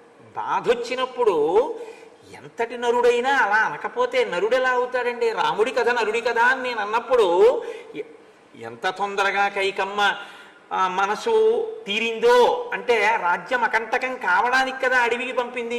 చూసావా, సీతమ్మని ఎత్తుకుపోయాడు, నా సగం బలం పోయింది, నిరుత్సాహం అయిపోయాను, ఇప్పుడు ఆ రాక్షసుడు తినేస్తాడు మన ఇద్దరిని, అయిపోయింది అక్కడతోటి. కైకమ్మ కోరిక తీరిపోయింది. చూసావా, రాజ్యం అకంటకం అయిపోయింది. ఇది రాముడు అంతటి వాడి నోట్లోంచి ఆ మాట వచ్చింది అంటే మీరు సహేతుకంగా దాన్ని అర్థం చేసుకోవాలి. రాముడు అలా అర్థం ఏమిటండి అనకూడదు. రాముడు అలా అనడం ఏమిటండి అంటే రాముడిని ఈశ్వరుడిగా మీరు చూస్తున్నారని గుర్తు. అప్పుడు మీకు ఇంకా రామాయణంలో ధర్మాలు మీకు పనికిరావు. రాముణ్ణి నరుడిగా చూస్తేనే మీకు ఆ ధర్మాలు గుర్తొస్తాయి. ఇదన్న రాముడే గొప్ప ధర్మాన్ని కూడా చేస్తాడు. ఇప్పుడు మీరు అది పట్టుకోవలసి ఉంటుంది. ఇప్పుడు ఆయన అన్నాడు, పరస్పర్శాత్తు వైదేహ్య నదుఃఖతరమస్తిమే పితుర్వియోగాత్ సౌమిత్రే స్వరాజ్య హరణాత్ తథా. ఎంత కష్టం వచ్చిందో చూసావా అకస్మాత్తుగా లక్ష్మణ నాకు. పరస్పర్శాత్తు వైదేహ్య, నా కంటి ముందు పరుడైనటువంటి వాడు నా భార్యని చేతులతో పట్టుకు తీసుకెళ్లి ఒళ్ళో కూర్చోబెట్టుకుంటున్నాడు. నా దుఃఖతరమస్తిమే, నేను ఎంత దుఃఖంలో ఉన్నాను. పితుర్వియోగాత్ సౌమిత్రే, తండ్రి గారా మరణించాడు. స్వరాజ్య హరణాత్ తథా, రాజ్యమును పరిపాలించవలసినటువంటి నేను రాజ్యమును పోగొట్టుకున్నాను, ఇంత కష్టంలో ఉన్నాను అని ఆయన అన్న తర్వాత, అసలు ఆ విరాజుణ్ణి నువ్వు మమ్మల్ని ఇక్కడి నుంచి వెళ్ళిపో, మీ భార్యని నా భార్యగా స్వీకరిస్తానంటున్నావు కదా, మమ్మల్ని నువ్వెవరు మీరెవరు అని అడుగుతున్నావు కదా, మునుల వేషాల్లో తిరుగుతూ కోదండం ఎందుకు పట్టుకున్నారంటున్నావు కదా, మేము దశరథ మహారాజు గారి పుత్రులం, రామలక్ష్మణులం, మేము తండ్రి యొక్క మాట ప్రకారం అరణ్యంలో సంచరిస్తున్నాం, నువ్వెవరు అని అడిగారు. అదొకటి మాత్రం బాగానే చెప్పాడండో. ఆయన అన్నాడు, పుత్ర కిల జవస్యాహం మమ మాతా శతహ్రద విరాధయితి మా మాహు పృథివ్యాం సర్వరాక్షసాహ. నేను జవుడు అనబడేటటువంటి ఆయన యొక్క కుమారుణ్ణి, మా తల్లి శతహ్రద.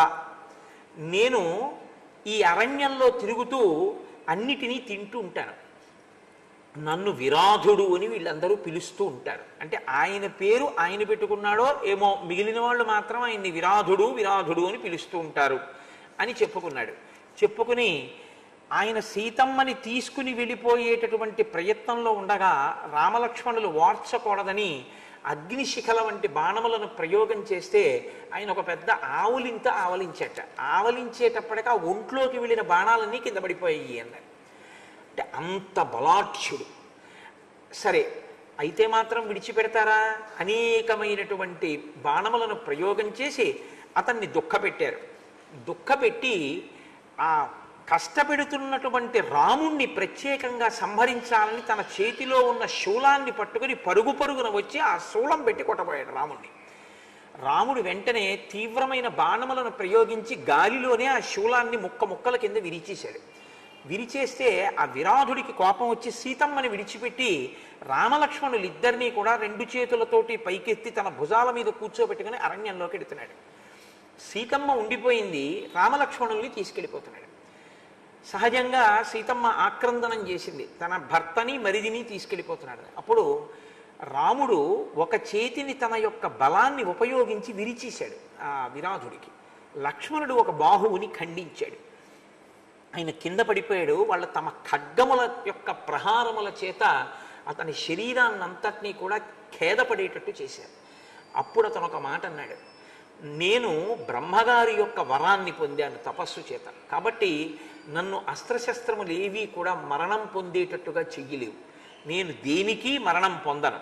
కౌసల్యా సుప్రజా రామ తాతత్వం విదితో మయా వైదేహీ చ మహాభాగా లక్ష్మణశ్చ మహాయశాహ. నాకు ఇప్పుడు అర్థమైంది, నువ్వు కౌసల్య యొక్క కుమారుడవైన రామచంద్రమూర్తివి, నీ భార్య వైదేహి అయిన సీతమ్మ, నీ తమ్ముడు లక్ష్మణమూర్తి. నేను నీ చేతిలోనే మరణించి శాపాన్ని పోగొట్టుకోవలసి ఉంది. ఏమిటి నాకు శాపం అంటారేమో. అపి శాపాదహం ఘోరాం ప్రవిష్టో రాక్షసీం తనుం తుంబురుర్నామ గంధర్వ శిప్తో వైశ్రవణేన. నేను ఒకానొకప్పుడు తుంబురుడు అనబడేటటువంటి పేరు కలిగినటువంటి గంధర్వుణ్ణి, కానీ నేను రంభ అనబడేటటువంటి అప్సరసయందు కామోద్రిక్తుడనై వైశ్రవణుడు అంటే కుబేరుని యొక్క సభకి వెళ్ళనటువంటి కారణం చేత ఆగ్రహించినటువంటి కుబేరుడు నన్ను శపించాడు, నువ్వు భయంకరమైన రాక్షసుడిగా జన్మించు అని. అప్పుడు నేను ఆయన్ని అడిగాను, నాకు మళ్ళీ ఎలా శాప విమోచనం కలుగుతుంది అని అడిగాను. యదా దాశరథీ రామ త్వాం వధిష్యతి సంయుగే తదా ప్రకృతి మాపన్నో భవాన్ స్వర్గం గమిష్యతి. నీవు ఏనాడు దశరథపుత్రుడైనటువంటి రామచంద్రమూర్తి చేతిలో నిహతుడవుతావో ఆనాడు నీ యొక్క శాపం పోయి మళ్ళీ నువ్వు స్వర్గలోకానికి వస్తావు అని నాకు ఆనాడు శాప విమోచనాన్ని అనుగ్రహించాడు కుబేరుడు. కాబట్టి నేను మీ చేతిలో మరణిస్తే నేను మళ్ళీ తిరిగి ఊర్ధ్వలోకానికి అంటే నేను ఆ గంధర్వుడనై తిరిగి కుబేరుణ్ణి చేరుకుంటాను, కాబట్టి నన్ను సంహరించండి అన్నాడు. ఇప్పుడు ఎలా సంహరించడం? అస్త్రశస్త్రముల చేత సంహరింపబడడుగా. వెంటనే రాముడు అన్నాడు, లక్ష్మణ నేను వీడిని కింద పడదోస్తాను, వీడిని వదిలేస్తే వీడు అలా అరుస్తూనే ఉంటాడు, మహాస్వనం, అదే మామూలు అరుపు కాదు, భయపడిపోతాయి అన్నీ. కాబట్టి వీడి కంఠం మీద నా పాదం పెట్టి తొక్కి ఎట్టే పెడతాను అరవకుండా. ఈలోగా నువ్వు ఒక గుణపం తీసుకుని ఏనుగుల్ని పడదొయ్యడానికి పట్టుకోవడానికి తవ్వేటటువంటి గొయ్యి ఎలా ఉంటుందో అలా ఈ రాక్షసుణ్ణి పడేసి కప్పెట్టడానికి ఒక పెద్ద గొయ్యి తీయి అన్నాడు. అంటే గబగబా లక్ష్మణుడు ఒక పెద్ద గొయ్యి తీస్తున్నాడు, అస్త్రంతో శస్త్రంతో కాదుగా, గోతిలో పడేసి రాళ్లతో కప్పెట్టేస్తాడు. కప్పెట్టేస్తే ఊపిరాడక చచ్చిపోతాడు అందులో. ఆయనకి కూడా అది కావాలి, ఎందుకంటే శాప విమోచనం అయిపోవాలి. కాబట్టి ఇప్పుడు ఆయన అన్నాడు, అవటే చాపి మాం రామ ప్రక్షిప్య కుశలీవ్రజ రక్షసాం గతసత్వానాం యశధర్మ సనాతన అవటేయే నిధీయంతే తేషాం లోకాః సనాతనాః. రామ నువ్వు నాకు మహోపకారం చేస్తున్నావు, మా వంటి రాక్షసులు మరణించినప్పుడు గొయ్యి తీసి గోతిలో కాని పాతి పెట్టేస్తే మేము మళ్ళీ తిరిగి ఇతరమైనటువంటి లోకాలకి వెళ్ళాం, కాబట్టి ఇతర లోకములు పొందకుండా ఉండాలి అంటే గోతిలోనే పాతి పెట్టాలి, కాబట్టి నన్ను గోతిలో పాతి పెట్టేసేయి అన్నాడు. నిజంగా గొయ్యి తీసి శరీరాన్ని అందులో పడేసి కప్పెట్టేస్తుంటే ఎంత శాప విమోచనమైనా ఏ శరీరానికైనా శరీరం విడిచిపెట్టేయడం అనేటటువంటి ఖేదంతో కూడుకున్న విషయం కదండి. వాడు పెద్ద పెద్ద కేకలు మొదలుపెట్టాడు, మొత్తానికి దొర్లించి ఆ గోతిలో పడేసి రాళ్ళు పోసి మట్టి పోసి కప్పెట్టేశాడు. కప్పెట్టేసిన తర్వాత విరాధుడు అక్కడతో శరీరాన్ని విడిచిపెడుతూ ఆయన ఒక మాట చెప్పాడు, రామ నీకు మహోపకారం జరుగుతుంది, ఇక్కడికి దగ్గరలో శరభంగుడు అనబడేటటువంటి ఒక మహర్షి ఉన్నారు, నీవు ఆయన యొక్క దర్శనాన్ని చెయ్యి. రామాయణంలో ఇదో గమ్మత్తు, రాక్షసులు శాప విమోచనం అయిపోయిన తర్వాత రాముడికి ఉపకారం చేస్తుంటారు. ఎందుకంటే రాముడు ఎందుకు వచ్చాడో, నరుడిగా ఎందుకున్నాడో, ఎందుకు ఇంత కష్టపడుతున్నాడో వాళ్ళకి తెలుసు, కాబట్టి వాళ్ళ ఉపకారం చేస్తుంటారు. చిన్నప్పుడు ఏదో చాకలి బండ ఏదో ఆట ఉండేది, బట్ట పట్టుకుని పరిగెడుతూ ఏదో ఒకళ్ళ వెనకాలేసి ఒకళ్ళు ముట్టుకుని వాళ్ళని ఒకళ్ళు ముట్టుకుని ఇలాగా. అలా రాముడి చెయ్యి తీసుకెళ్ళి ఒకరు ఇంకోరి చేతిలో పెడితే వాళ్ళు ఇంకోళ్ళ చేతిలో పెడుతూ ఉంటారు. అలా ఋషుల యొక్క చేతులు మారుతూ పెడుతూ ఉంటాడు రాముడు.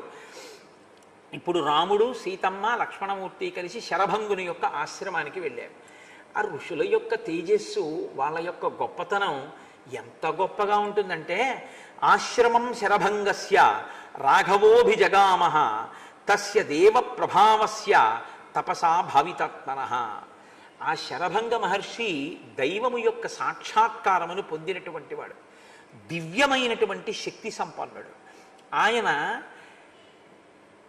ఒక్కసారి పిలిస్తే దేవతలే వచ్చి ఆయన ముందు నిలబడతారు. దేవతలు కార్యార్థులై ఆయన దగ్గరికి వస్తూ ఉంటారు. ఆయన అన్ని లోకములలో ఉండేటటువంటి సుఖములను కూడా తన తపశ్శక్తి చేత జయించుకున్నవాడు. అంతటి మహానుభావుడు శరభంగుడంటే. ఆయన ఆశ్రమానికి వెళ్ళి ఆ ఆశ్రమం లోపలికి వెడదాం అనుకుని ప్రయత్నం చేస్తున్న సమయంలో ఆ ముగ్గురికి ఒక ఆశ్చర్యకరమైనటువంటి విషయం ఒకటి కనపడింది. ముగ్గురు చూస్తున్నారు, సీతారామ లక్ష్మణులు. సమీపే శరభంగస్య దదర్శ మహదద్భుతం విభ్రాజమానం వపుషా సూర్య వైశ్వానరోపమం. శరభంగ మహర్షి యొక్క ఆశ్రమానికి సమీపంలో అగ్నిహోత్రుడు, సూర్యుడు వాళ్ళ యొక్క తేజస్స అన్నట్టుగా ఒక గొప్ప తేజపుంజం ఒకటి కనపడింది. అవరుహ్య రథోత్సంగాత్ ఆకాశే విబుధానుగం అసంస్పృశంతం వసుధాం దదర్శ విభుదేశ్వరం. ఒక రథం ఒకటి భూమికి పైన నిలబడి ఉంది శరభంగుని యొక్క ఆశ్రమంలో. శరభంగుడు కూర్చుని ఉన్నాడు. ఆయనతో ఆ రథంలోని వ్యక్తి మాట్లాడుతున్నాడు. ఆ రథం మాత్రం భూమి మీదకి దిగలేదు, దిగకుండా భూమి మీదకి నిలబడి ఉంది. అది ఆ నిలబడినటువంటి ఆ రథం ఎంత గొప్పగా ఉందంటే, సుప్రభాభరణం దేవం విరజోంబరధారిణం తద్విధైర్యేవ బహుభిః పూజ్యమానం మహాత్మభిః హరిభిర్వాజిభిర్యుక్తం అంతరిక్షగతం రథం దదర్శా దూరతస్తస్య తరుణాదిత్య సన్నిభం. అది ఆకుపచ్చని గుర్రములు కట్టబడి ఉంది. చంద్రమండలం ఎలా ఉంటుందో అలా గుండ్రటి గొడుగు ఒకటి దాని మీద ఉంది, తెల్లటి గొడుగు. అందులో కూర్చున్నటువంటి వ్యక్తి కోటి సూర్యుల పగిది ప్రకాశిస్తున్నాడు, గొప్ప కాంతితో ఉన్నాడు. ఇద్దరు దివ్యమైన కాంతలు ఆయనకు అటు ఇటు నిలబడి ఆయనకి చామరం వేస్తున్నారు. ఆ రథానికి 4 దిక్కులా ఒక్కొక్క దిక్కున 100 చప్పున. అసలు ఆ యోధుల వంక చూస్తేనే ఆశ్చర్యంగా ఉంటుంది. అందరూ 25 సంవత్సరాల వయస్సు ఉన్నటువంటి యోధులు, చెవులకు కుండలములు పెట్టుకుని మెడలో హారములు వేసుకున్న వాళ్ళు, నిత్య యవ్వనంతో ఉండేవాళ్ళు. రథానికి 4 దిక్కులా 400 మంది చప్పున 400 మంది కాపు కాస్తున్నారు. ఆ రథంలో ఉన్నటువంటి వ్యక్తి గొప్ప కిరీటాన్ని ధరించి ఉన్నాడు. రాముడు ఆ రథం కిందకి భూమికి తాకకపోవడం, అందులో కూర్చున్న వ్యక్తి శరభంగుడితో మాట్లాడుతూ ఉండడం చూసి ఆశ్చర్యపోయి, నేను దగ్గరగా వెళ్ళి ఆయన ఎవరో చూసొస్తాను అని రాముడు, లక్ష్మణ నువ్వు సీతమ్మని కాపాడుతుండు, నేను వెడతానని వెళ్తూ ఉంటాడు. ఇది మీరు రాముడి యొక్క ప్రజ్ఞ మీరు గమనించాలి. ఎప్పుడు రాముడు ఏదో ఆశ్చర్యకరమైంది కనిపించింది కదా అని తను వెళ్ళిపోవడం ఉండదు. ఎందుకంటే ఎప్పుడూ సీతమ్మని కాపాడుతూ ఉంటాడు. లక్ష్మణ నువ్వు సీతమ్మని చూస్తుండు, నేను వెడతానంటాడు అని దగ్గరగా వెడుతున్నాడు. అందులో కూర్చుని ఉన్నటువంటి వ్యక్తి ఇంద్రుడు.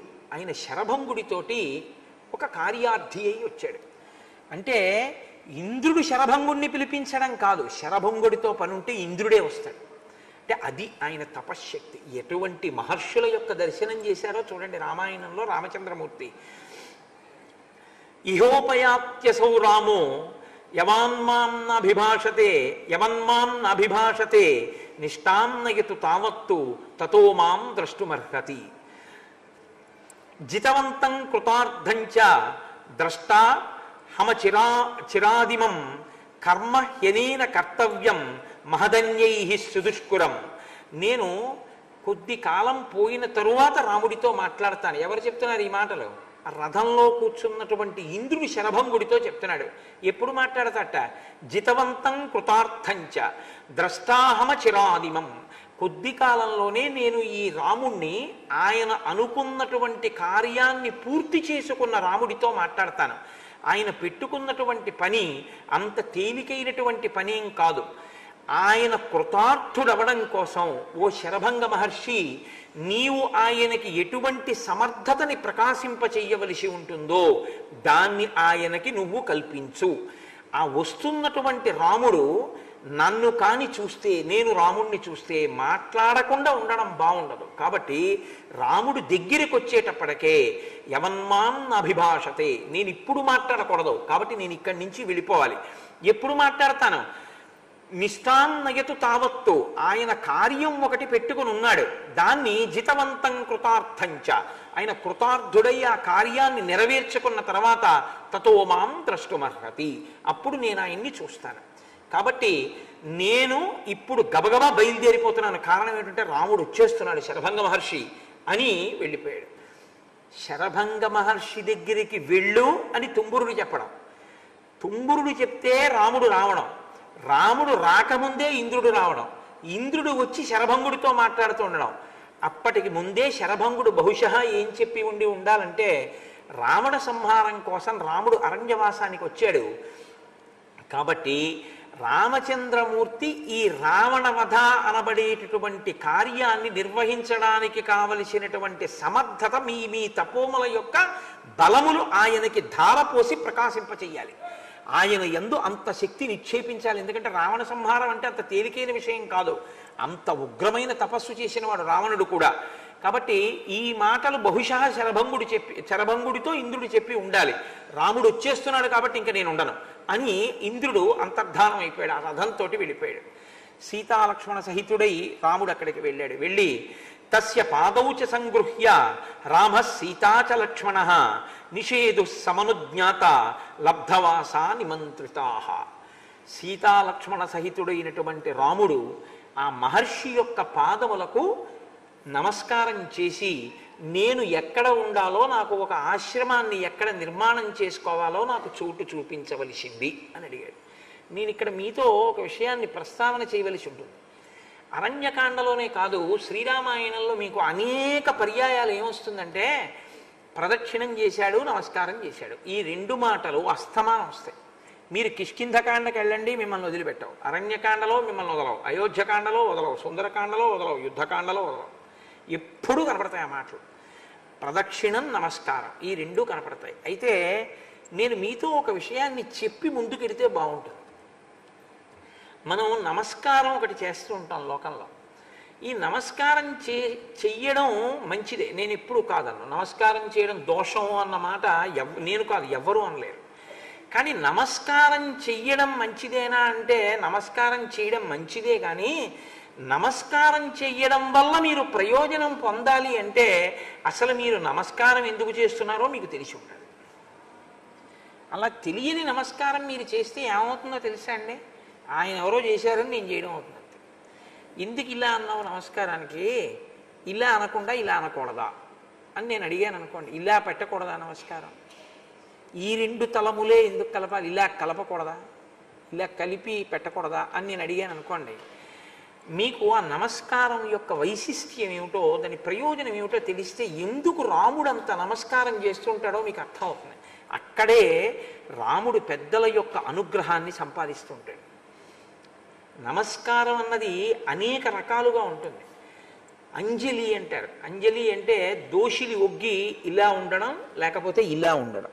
ఇలా పెడితే మీరు ఈ రెండు తలములు ఇలా పూర్తిగా కలిపి ఇలా పెట్టడం వికృతంగా ఉంటుంది. ఇలా కలిపి ఈ రెండు బొటన వేళ్ళు కలిపి మీరు ఇలా పెడితే, నమస్కారం అన్న మాట ఎందుకు వాడతారంటే, ఇవి 5 కర్మేంద్రియములకు గుర్తు, ఇది 5 జ్ఞానేంద్రియములకు గుర్తు. ఈ 5 కర్మేంద్రియాలని 5 జ్ఞానేంద్రియాలని కలిపి బుద్ధిస్థానమైనటువంటి శిరస్సుని కలిపి 11టిని మీ పాదముల దగ్గర న్యాసం చేస్తున్నాను. నేను మీ దగ్గర వంగాను, మీరు మహాత్ములని, కాబట్టి మీరు నన్ను అనుగ్రహించండి అని అడగడం నమస్కారానికి గుర్తు. అప్పుడు ఏమవుతుందంటే, మీరు అనుగ్రహం పొందడానికి మీ మనసు సిద్ధంగా ఉంటుంది. లేకుండా మీరు కేవలం ఆ భంగిమ ఒకటే పెట్టారనుకోండి, దానివల్ల నేను మీతో అన్న మాట అదే, భంగిమ పెట్టగలరేమో కానీ మనసు సంస్కారాన్ని పొందదు. లేకపోతే ఏమై కూర్చుంటుందో తెలుసా అండి? ఇలా అంటారు. ఇలా అంటే ఏమవుతుందో తెలుసా? ఒక్క చేత్తో నమస్కారం చేశారనుకోండి, తెలిసో తెలియకో పూర్వపుణ్యాన్ని నశింపజేసేస్తారు దేవతలు. ఒక్క చేత్తో మీరు కానీ నమస్కారం చేస్తే పూర్వపుణ్యం నశిస్తుంది. కాబట్టి ఎప్పుడూ కూడా ఒక్క చేత్తో నమస్కారం ఎన్నడూ చేయకూడదు. అయితే మీరు నన్ను మాట అడగచ్చు, ఏమంటే మరి ఒంటి చేత్తో కదా శాల్యూట్ చేస్తారు మిలిటరీలోనూ అక్కడను, మరి తప్పేనా అని నన్ను అడగచ్చు.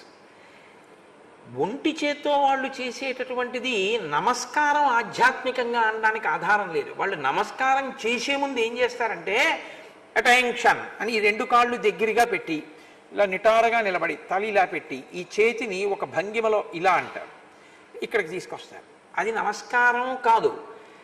మేము ఈ ఉద్యోగంలో మా శరీర బలాన్నంతటినీ ఒడ్డి మేము మాకిచ్చినటువంటి కార్యంలో సఫలీకృతులమై ఈ దేశాన్ని మేము రక్షిస్తామని ప్రమాణం చేస్తున్నాం అనడానికి అది అనుగ్రహాన్ని అపేక్షించడానికి.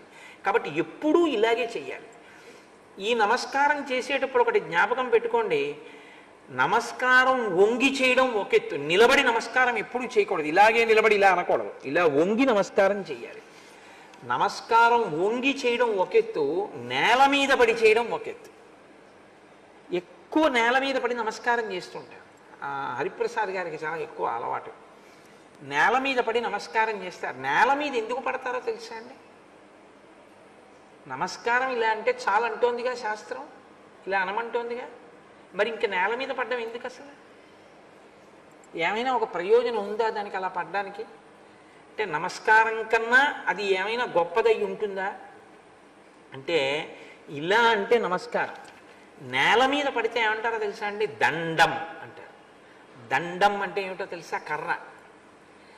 కర్రని మీరు చేత్తో ఇలా పట్టుకున్నారనుకోండి, నిలబడుతుంది. ఇలా వదిలేస్తే కింద పడిపోతుంది నేల మీద. మీలో అహంకారం పట్టుకుని ఉన్నంతసేపు ఇలా నిలబడతారు. నాదేముందండి ఇదంతా మీ అనుగ్రహం అని చెప్పడం, అహంకారం వదిలితే కర్ర పడ్డట్టు పడతారు. అది పడ్డాడంటే పడ్డవాడు చెడ్డవాడు కాదు, కింద పడ్డవాడు. అహంకార పరిత్యాగం చేసి ఇది నా గొప్ప కాదు మీ గొప్పే అని చెప్తున్నాడని గుర్తు. అందుకని పడతారు నేల మీద. కాదు, ఎందుకు పడతారో తెలుసా అండి? అది దండం ఎప్పుడైంది, కర్ర ఎప్పుడైంది? చెట్టు నుంచి విరిచేసి తీసుకొచ్చి దాని తొక్క పీకేసి మీరు ఎండలో పడేస్తే కర్ర అవుతుంది. పచ్చిగా ఉంటే కొమ్మ అవుతుంది కదా. అది పచ్చిగా ఉంటే కొమ్మ, చెట్టుకుంటే విరిచేసి తెచ్చి ఎండిపోతేనే కర్ర. నేను ఒక చెట్టులో ఉన్నప్పుడు నేను పచ్చిగా ఉండి నాకు ఆకులు పువ్వులు కాయలు పళ్ళు వచ్చేటట్టు నాలో ఒక ఆకుపచ్చని ప్రవాహంగా ఉన్నవాడెవడో వాడు నాలో లేకపోతే నేను ఒక కర్రనై ఉన్నాను. ఇప్పుడు నాలో ఏమీ ఇప్పుడు ఆకుపచ్చతనం రాదు, ఆకులు రావు, కాయలు ఉండవు, పళ్ళు ఉండవు, పువ్వులు ఉండవు. ఆ ఆకుపచ్చతనం ఇచ్చిన వాడెవడో వాడు ఈశ్వరుడు. ఆ ఈశ్వర శక్తి మీలో కూడా బాగా ప్రకాశిస్తోంది, ఆయన్ని నమ్మి అనుష్ఠిస్తున్నారు కాబట్టి అది లోపల ఉంటే నేను చెట్టు కొమ్మని, అది లేకపోతే కర్రని. అది మీ యందుంది. మీరు అటువంటి ప్రవాహాన్ని నా యందు పరిపుష్టం చేసి నేను ఇలాగే సంతోషంగా 10 కార్యాలు చేసేటట్టు అనుగ్రహించండి అని అడగడం కర్రలా కింద పడ్డా. ఈ భావన తెలిసి ఉండడం, అందుకని పడతారు కర్రలా కాదు. ఇంకెందుకు పడతారో తెలుసా అండి? నించున్నవాడు పడిపోతాడు, కూర్చున్నవాడు పడిపోతాడు, భూమి మీద పడిపోయినవాడు ఇంకా పడ్డానికి ఏమి ఉండదు. కాబట్టి అయ్యా నేను ఇంకా పడిపోకుండా నన్ను రక్షించండి, నేను నిన్నాళ్ళు బాగా నించున్నవాడిని అనుకోవట్లేదు, పడిపోయినవాడిని, ఇంకా పడిపోకుండా నన్ను మీరు కాపాడండి, నన్ను పైకి ఎత్తండి అని అడగడం పడిపోయానని చెప్పడానికి. పడిపోయిన వాడిని కాబట్టి ఇక పడను, ఇది తెలిస్తే వినయంతో పడిపోతాడు. కాదు, ఇంకా ఎందుకు పడిపోతాడో తెలుసా అండి? పడిపోతే పృష్ఠభాగం కనపడుతుంది, పడకపోతే పృష్ఠభాగం కనపడదు. ఇలా నిలబడి నమస్కారం చేసామనుకోండి ముందు భాగం కనపడుతుంది, పడిపోతే పృష్ఠభాగం కనపడుతుంది. పృష్ఠభాగం పెద్దలకి చూపించకూడదు. సభ ఉందనుకోండి, సభకి పృష్ఠభాగం పెట్టి కూర్చోకూడదు. దేవాలయంలో ఈశ్వరుడికి పృష్ఠభాగం చూపిస్తూ బయటికి వెళ్ళకూడదు. పృష్ఠభాగం దర్శనీయం కాదు, అలా చూపించకూడదు. మరి పడిపోయి పృష్ఠభాగం ఎలా చూపిస్తున్నావు అంటే, అయ్యా నా మనసు ఇన్నాళ్ళు ఈ శరీరాన్ని భోగాలు భోగాలన్న పేరు చెప్పి ఇంద్రియాలకి మేత వేసి తిప్పి తిప్పి తిప్పి తిప్పి పాడు చేసింది. ఆ మనసు ఇప్పుడు మారి ఈ శరీరాన్ని ఇంకా అలా తిరక్కే పెద్దల పాదాల దగ్గర వెళ్ళి పడిపో అని నన్ను తీసుకొచ్చి తిప్పడం మానేసి తిరిగి తిరిగి ఎంత పడిపోయావో ఇక్కడ పడిపోతే పడ్డం మానేసి పైకి లేవడం ప్రారంభం అవుతుందని నన్ను కింద పడేసింది. అందుకని ఇప్పుడు నేను నా ఇంద్రియాలకి భోగాలకి నా పృష్ఠభాగం చూపిస్తున్నాను, మీ పాదాలకి నా కళ్ళు చూపిస్తున్నాను. కాబట్టి మీరు నన్ను అనుగ్రహించండి అని చెప్పడానికి కింద పడతాడు. కాదు, ఇంకా ఎందుకు పడతాడో తెలుసా అండి? నేల మీద పడడం అన్న ఒక్క మాటకి ఎన్ని అర్థాలు ఉన్నాయో తెలుసా?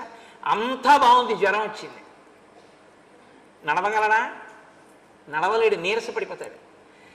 జ్వరం వచ్చినంత మాత్రాన హరించినట్టు శక్తిని ఏదో ఒక రోజున నేను చేసిన పాపం నాలో ఉన్న శక్తిని హరించి పడగొట్టేస్తుంది.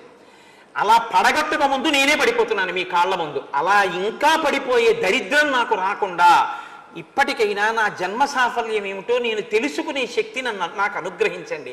ఇది చెప్పడానికి నేల మీద పడతాడు. కాదు, ఇంకా ఎందుకు పడతాడో తెలుసా అండి? నేల మీద పడిపోయినప్పుడు కళ్ళు నేలకి దగ్గరగా ఉంటాయి, చెవులు నేలకి దగ్గరగా ఉంటాయి, ముక్కు నేలకి దగ్గరగా ఉంటుంది, తల నేలకి దగ్గరగా ఉంటుంది. ఇక చూడ్డానికి ఏముంటుంది? చూడ్డానికి ఏం లేదు. ఇలా కింద పడిపోయిన వాడు కళ్ళు తెరిచి చూస్తే ఆ మట్టి కూడా సరిగ్గా కనపడదు. ప్రధానమైన జ్ఞానేంద్రియములన్నీ ఇక్కడే ఉన్నాయి. ఈ జ్ఞానేంద్రియాలన్నిటినీ తిప్పి తిప్పి తిప్పి వాటితో భోగాలు అనుభవించి అనుభవించి పరుగులు తీసి మృగతృష్ణల వెంట తిరిగాను.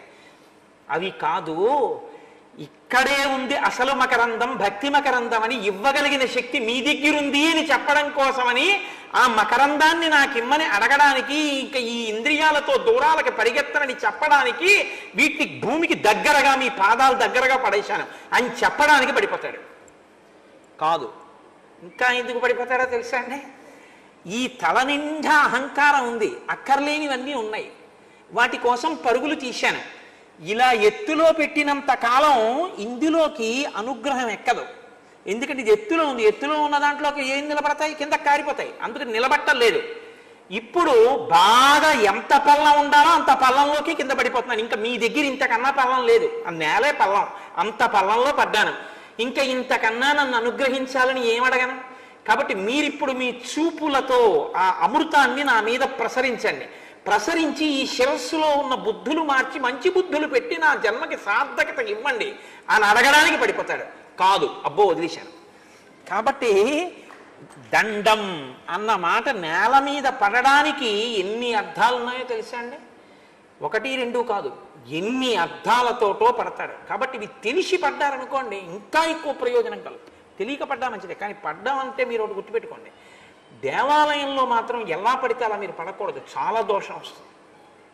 ఎందుకనంటే బాగా జ్ఞాపకం పెట్టుకోండి ఈ మాట. అంటే మీకు తెలియదని కాదు, మీకు అన్నీ తెలుసు, నేనే ఏదో ఆర్తితో చెప్తూ ఉంటాను. తూర్పు పశ్చిమాలను కానీ ఈశ్వరుడి యొక్క మూర్తులు చూస్తుంటే ఎప్పుడూ మీరు ఉత్తరాభిముఖంగానే నేల మీద పడి నమస్కారం చేయాలి. మీరు ఇంకా ఏ దిక్కుకి నేల మీద పడి నమస్కారం చేయకూడదు. తూర్పుని ఇప్పుడు అక్కడ శంకరాచార్యుల వారు తూర్పుని చూస్తున్నారు, అమ్మవారు పశ్చిమాన్ని చూస్తోంది. మీరు నేల మీద పడి నమస్కారం చెయ్యాలనుకున్నారనుకోండి, మీరు ఇట్నుంచి పడి నమస్కారం ఎప్పుడూ చేయకూడదు, అది దక్షిణ దిక్కుకి వెళ్ళిపోతుంది. మీరు ఎప్పుడైనా తూర్పు పశ్చిమాలుగా ఉన్న మూర్తులకి నేల మీద పడి నమస్కారం చేస్తే ఉత్తరాభిముఖంగా నమస్కారం చేయాలి. ఉత్తర దక్షిణాలని కానీ మూర్తుల్ని చూస్తూ ఉంటే మీరు నేల మీద పడి నమస్కారం చేయాలంటే తూర్పు ముఖంగా నమస్కారం చేయాలి తప్ప ఇంకొక మార్గం ఉండదు. ఒకే చోట అనేక మూర్తులు ఉన్నాయనుకోండి, ధ్వజస్తంభాలు లేకుండా ఒకే ప్రాంగణంలో, అంటే గోడల మధ్యలో, గోడల హద్దుగా ఉన్నాయనుకోండి, అప్పుడు నేల మీద పడకుండా ఉండడం మంచిది. ఎందుకో తెలుసా? అలా పడితే కాళ్ళు ఇంకో మూర్తి వైపు కడతాయి, దోషం వస్తుంది. నేను పడకూడదు, పడకుండా నమస్కారం చేయడం మంచిది. నేల మీది పడి నమస్కారం చేసేటప్పుడు పెద్దలు ఎదురుగుండా ఉంటే వారి కాళ్ళు ముట్టుకోకుండా నేల మీద పడ్డమే ఎప్పుడూ మంచిది. పాదాలు ముట్టుకుని నమస్కారం చేయడం కన్నా పాదాలు ముట్టుకోకుండా చేసే నమస్కారం ఎక్కువ అనుగ్రహాన్ని ఇస్తుంది మీకు. అది ఎందుకు అన్నది ఇప్పుడు నేను చెప్పాలంటే చాలా సమయం తీసుకుంటుంది. కాబట్టి ఆ మాట నమ్మండి చాలు. నేనేమి సొంత మాటలు నేనేం చెప్పను, నేను శాస్త్రమే చెప్తానంతే. కాబట్టి పాదాలని ముట్టుకోకుండా మీరు వంగి నమస్కారం చేయడం, పాదాలు తగలకుండా నేల మీద పడ్డమే ఎప్పుడూ శ్రేయస్కరమైనటువంటి నమస్కార పద్ధతి. ప్రదక్షిణం చేసి ఆ నేల మీద పడుతుంటారు. ప్రదక్షిణం అంటే మీరు బాగా గుర్తుపెట్టుకోండి, ప్రదక్షిణం ఎలా చేయాలి అని ఒక అనుమానం ఉంటుంటుంది చాలామంది. ప్రదక్షిణం అంటే ఎప్పుడూ దేవాలయంలోని ఈశ్వరుడు మీ కుడి భుజం వైపుకే ఉండేటట్టు చూసుకోవడానికి ప్రదక్షిణం అని పేరు. దక్షిణం అంటే కుడి. సంస్కృతంలో దక్షిణ భాగే అంటే కుడి, వామభాగే అంటే ఎడం. దక్షిణం ప్రదక్షిణం, మీ కుడి భుజం వైపుకి ఈశ్వరుడు ఉంటే ప్రదక్షిణం అంటారు. అంటే శివాలయం వైపుకి అర్పించి వచ్చామనుకోండి, ధ్వజస్తంభానికి ఎడం పక్కగా అలా తిరుగుతున్నాను అనుకోండి, నా కుడి చేతి వైపే ఉంటాడు ఈశ్వరుడు. అలా తిరుగుతూ మళ్ళీ ధ్వజస్తంభం దగ్గరికి వచ్చాననుకోండి, నేను చుట్టూ తిరిగినా నా కుడి భుజం వైపుకే ఈశ్వరుడు ఉంటాడు లోపల. అలా ఉండడాన్ని ప్రదక్షిణ పూర్వక నమస్కారం అంటారు.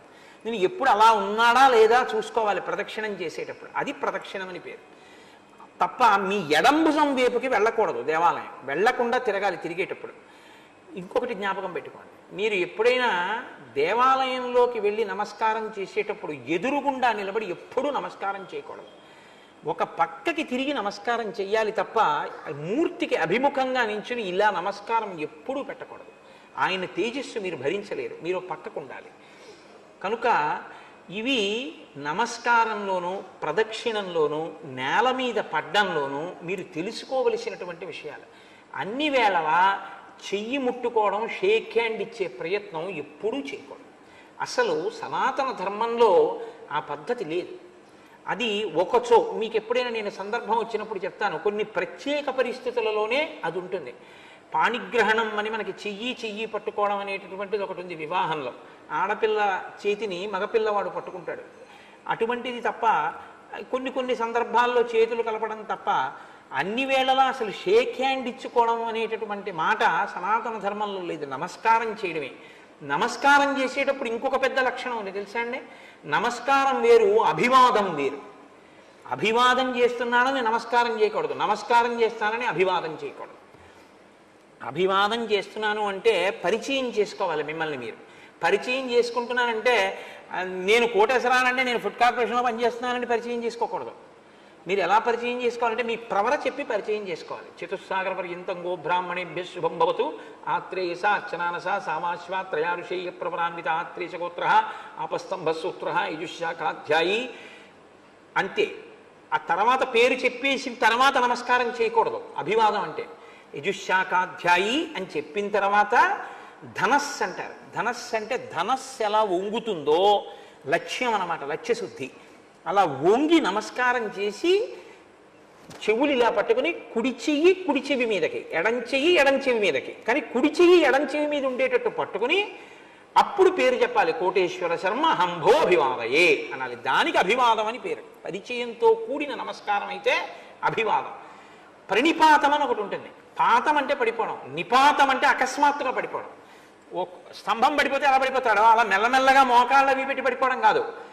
ఒక ధబేల్మని ఒక స్వర్ణదండం ఎలా పడిపోతుందో అలా పడిపోతాడు. అది కూడా ప్రణిపాతము. సుందరకాండలో వస్తుంది, ప్రణిపాత ప్రసన్నా హిమైదిలి జనకాత్మజ అని. అలా పడిపోవడం అంటే ఎవరి ముందు పడిపోవాలో తెలుసా అండి, పరమ విజ్ఞుడైనటువంటి గురువు అకస్మాత్తుగా అనుకోకుండా గురువు గారు కనపడితే స్వర్ణదండం నేల మీద పడ్డట్టు పడిపోవాలి. అంటే అది ఆ స్థాయి ఎవరికి ఉంటుందంటే, ఒక భారతీ తీర్థ మహాస్వామి వంటి మహాస్వాములు కనపడితే ప్రణిపాతం చేశారంటారు. ప్రణిపాతం అంటే స్వర్ణదండం నేల మీద పడిపోతే దెబ్బ తగులుతుందేమో అని కూడా చూడకుండా ఎలా పడుతుందో అలా పడితే దాన్ని ప్రణిపాతం అంటారు. దానికి ప్రణిపాతం అని పేరు, దీనికి అభివాదం అని పేరు, దానికి నమస్కారం అని పేరు, దీనికి అంజలి అని పేరు, దీనికి దండం అని పేరు. ఇన్ని రకాలుగా ఉంటుంది. కాబట్టి దానికి ప్రదక్షిణం అని పేరు. మీరు ఎలా వస్తున్నారు, మీరు ఏం చేస్తున్నారు అన్నదాన్ని బట్టి పెద్దలు మీ సంస్కారాన్ని గ్రహిస్తారు, గ్రహించి అనుగ్రహిస్తారు. అనుగ్రహించడానికి వీలుగా మీరు లోపల మనసులో పరిపుష్టం చేసుకున్నారనుకోండి, పరిపుష్టం చేసుకుంటే అప్పుడు ఏమవుతుందంటే మీరు దాన్ని పొందడానికి బాగా యోగ్యతని పొందుతారు. కాబట్టి ఇది ఇది చెప్పకుండా నేను అనేక మాటలు రాముడు నమస్కారం చేశాడు, రాముడు నమస్కారం చేశాడు, సీతమ్మ నమస్కారం చేసిందని చెప్తే దానికి అందం ఉండదు. రెండు మీరు ఒకటి గుర్తుపెట్టుకోండి. మీ ఇంటికి పెద్దలు ఎవరైనా వచ్చారనుకోండి, మీరు మీ ఇంటికి పెద్దల్ని పిలిచారనుకోండి, మీ ఇంటికి పెద్దలు వచ్చారనుకోండి, మీరు ఒకసారి నమస్కారం చేసి మీ ఆవిడని ఒకసారి నమస్కారం చేయమని, మీ అబ్బాయిని ఒకసారి నమస్కారం చేయమని, మీ కోడలను ఒకసారి నమస్కారం చేయమని, మీ మనవడిని ఒకసారి నమస్కారం చేయమని, మనవరాలను ఒకసారి నమస్కారం చేయమని. అలా చేయకూడదు. అలా చేస్తే అది దోషభూయిష్టం ఆ నమస్కారం. కుటుంబ సభ్యులకి తెలిసి ఉంటే, మనం ఇవాళ ఒక మహాత్ముణ్ణి ఆహ్వానించాం, వారు మన ఇంటికి వస్తున్నారు అని తెలిస్తే కుటుంబ సభ్యులందరూ సిద్ధంగా ఉండాలి.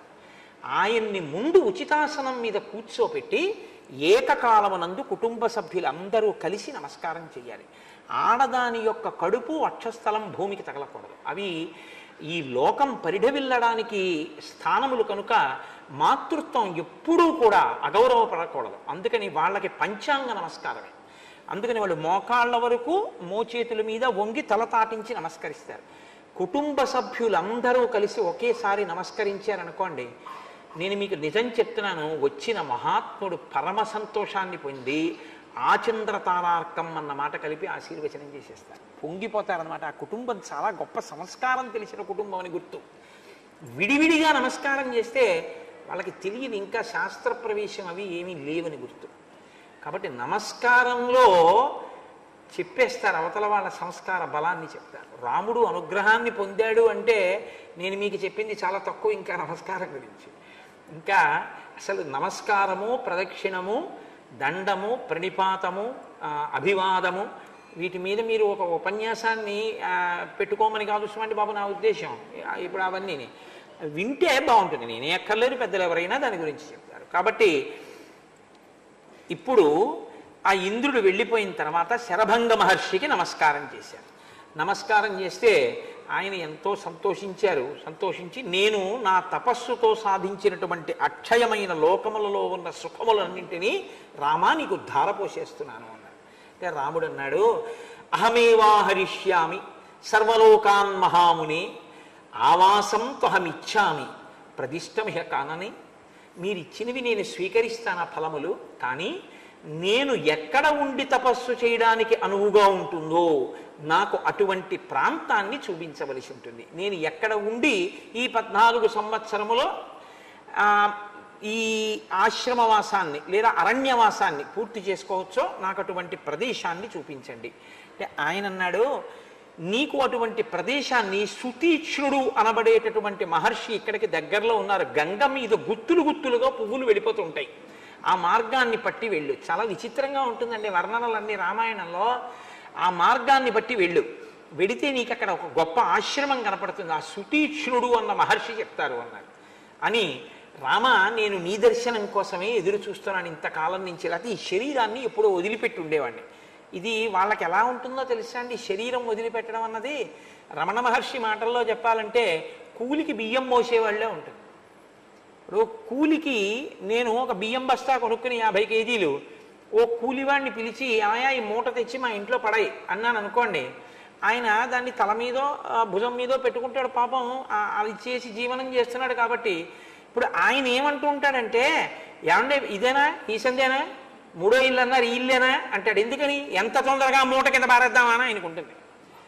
కూలికొచ్చిన వాడు ఎత్తుకున్న బియ్యం మూట ఎలా ఉంటుందో జ్ఞానికి తన శరీరం అలా ఉంటుంది. దీన్ని ఎలా వదిలిపారేద్దామా ఇంకా చూస్తుంటాడు. అలాగని చంపేయకూడదు, తనంత తాను పడిపోయే వరకు చూడాలి. అలా పడకుండా మహాత్ముల దర్శనం కోసం అట్టి పెట్టుకుంటారు కూడా వాళ్ళు. వాళ్ళకి ఆ శక్తి ఉంటుంది. కాబట్టి నీ దర్శనం కోసం దీన్ని అట్టి పెట్టాను. లేకపోతే ఈ పాటికి నన్ను అసలు ఇంద్రుడు బ్రహ్మలోకానికి తీసుకెళ్ళడానికి వచ్చాడు రథం పట్టుకుని. నువ్వు వెళ్ళు, నేను వస్తానులే అన్నాను. అంటే మళ్ళీ ఇంద్రుడు వస్తాడా, అక్కర్లేదు, ఆయన రావడం ఎందుకు, నేనే వెళ్ళిపోతాను. అంటే ఎంత తపశ్శక్తి సంపన్నులో చూడండి ఈ దేశంలో. కాబట్టి రామ, నీ దర్శనం అయిపోయింది, నీకు నేను అతిథి పూజ చేశాను, కాబట్టి ఈ శరీరాన్ని విడిచిపెట్టేస్తాను అన్నాడు. సీతారామ లక్ష్మణులు తెల్లబోయి చూస్తున్నారు, ఏమిటి శరీరం ఏమిటి, విడిచిపెట్టే ఏమిటి, బ్రహ్మలోకానికి వెళ్ళిపోవడం ఏంటి అంటే తెలియదని కాదు. రాముడికి ఆ శక్తి ఎరుగనివాడని కాదు దాని ఉద్దేశ్యం. మీరు ఆ సంఘటనను అసలు అలా ఎలా వదులుతారన్నది మీరు చూడాలి. అది ఎలా ఉంటుందంటే, ఏషబంధానరవ్యాఘ్ర ముహూర్తం పశ్యతాతమాం యావజ్జహామి గాత్రాణి జీర్ణం తచమివోరగ తతోగ్నిం సుసమాధాయ హుత్వా చాజ్యేన మంత్రవిత్ శరభంగో మహాతేజా ప్రవివేశ హుతాశనం తస్య రోమాణి కేశాంశ్చ దదాహగ్నిర్మహాత్మన జీర్ణాం తచం తథాస్తీమి యచ్చ మాంసం సశోణితం సచ పావక సంకాశ సంకాశ కుమార సమపద్యత ఉద్ధాయాగ్నిచయా తస్మాత్ శరభంగో వ్యరోచత సలోకాన్ ఆహితాగ్నీనాం ఋషీణాంచ మహాత్మనాం దేవానాంచ వ్యతిక్రమ్య బ్రహ్మలోకం వ్యరోచత సపుణ్యకర్మా భువనీ ద్విజర్షభ పితామహం సానుచరం దదర్శ పితామహశ్చాపి సమీక్ష్యతం ద్విజం ననంద సుస్వాగతమిత్యువాచ. ఆ శరభంగ మహర్షి, రామా చూడు, నేను బ్రహ్మలోకానికి వెళ్ళిపోతున్నాను అని అగ్నిహోత్రాన్ని వ్రేల్చారు. వ్రేల్చి అందులో నెయ్యి పోసి ఒక్కసారి ఆ హోమాన్ని చేసి ఆ హోమంలో అగ్ని బాగా ప్రజ్వరిల్లిన తరువాత అందులోకి ప్రవేశించాడు. ప్రవేశిస్తే సీతారామ లక్ష్మణులు చూస్తున్నారు. చూస్తుంటేట తస్య రోమాని కేశాంశ్చ, ఆయన వెంట్రుకలు ఆ శరీరం మీద ఉన్న చిన్న చిన్న రోమాల దగ్గర నుంచి ఎముకల దగ్గర నుంచి అన్నీ కాలి బూది అయిపోయి ఆ అగ్నిహోత్రంలో పడిపోయాయి. ఆ బూది కుప్ప కింద అగ్నిహోత్రంలోకి ఆయన పడిపోగానే అగ్నిహోత్రుని యొక్క కాంతితో సమానంగా కౌమార వయస్సుతో ఉన్న పిల్లవాడిగా 15 ఏళ్ల పిల్లవాడిగా అగ్నిగుండంలోంచి పైకొచ్చి ఆ శరీరంతో బ్రహ్మలోకానికి వెళ్ళిపోయాడు. వెళ్ళిపోతే చతుర్ముఖ బ్రహ్మగారు సభాభవనంలోకి వస్తున్నటువంటి శరభంగుణ్ణి చూసి స్వాగతం మహర్షి రండి అన్నట్టు. అంటే వెళ్ళి ఆయన ఉచితాసనం మీద కూర్చున్నట్ట శరభంగుడు. అంత గొప్ప తేజోవంతులై అంతటి మహాత్ములైనటువంటి వారి యొక్క దర్శనాన్ని పొందాడు మహానుభావుడు. అప్పుడు ఆ మిగిలినటువంటి ఋషులందరూ కూడా ఆ శరభంగుని యొక్క ఆశ్రమంలో ఉండేటటువంటి వాళ్ళు ఒకళ్ళు కాళ్ళు వైఖానసులు, మాలకిల్యులు, సంప్రక్షాళులు, మరీచివులు, పెక్కుమంది ఆశ్మకుట్టులు, ఆ తర్వాత పత్రాహారులు, దంతోలూఖలులు, ఉన్మజ్జకులు, గాత్రశయ్యులు, ఆశయులు, రకరకాలైనటువంటి పేర్లతో రకరకాల సంప్రదాయాల్లో ఉండేటటువంటి ఋషులందరూ కూడా రాముడి చుట్టూ చేరి వాళ్ళన్నారట, అధర్మస్తు మహాంస్తాత భవేత్తస్య మహీపతే యో హరేత్ బలిషడ్భాగం నచ రక్షతి పుత్రవత్. పన్నులలో 6వ వంతు ఎలా కట్టించుకుంటాడో అలాగే మేము చేసేటటువంటి యజ్ఞాల్లోంచి కూడా రాజైనటువంటి వాడికి 6వ వంతు వెళ్ళిపోతూ ఉంటుంది. ప్రజల ఆదాయంలోంచి కూడా పన్ను 6వ వంతు కట్టించుకుంటున్నాడు. కట్టించుకున్నటువంటి రాజు కాపాడి తీరాలి ప్రజల్ని. హోమాలు, యజ్ఞాలు, యాగాలు ఏవి జరుగుతాయో అందులో 4వ వంతు ఎడుతుంది. ప్రజల యొక్క ఆదాయంలో 6వ వంతు ఎడుతుంది. ఇవి పుచ్చుకున్న రాజు కేవలం భోగం అనుభవించడానికి కాదు, వాళ్ళని రక్షించాలి. కాబట్టి రామ, నువ్వు మమ్మల్ని రక్షించి తీరాలి.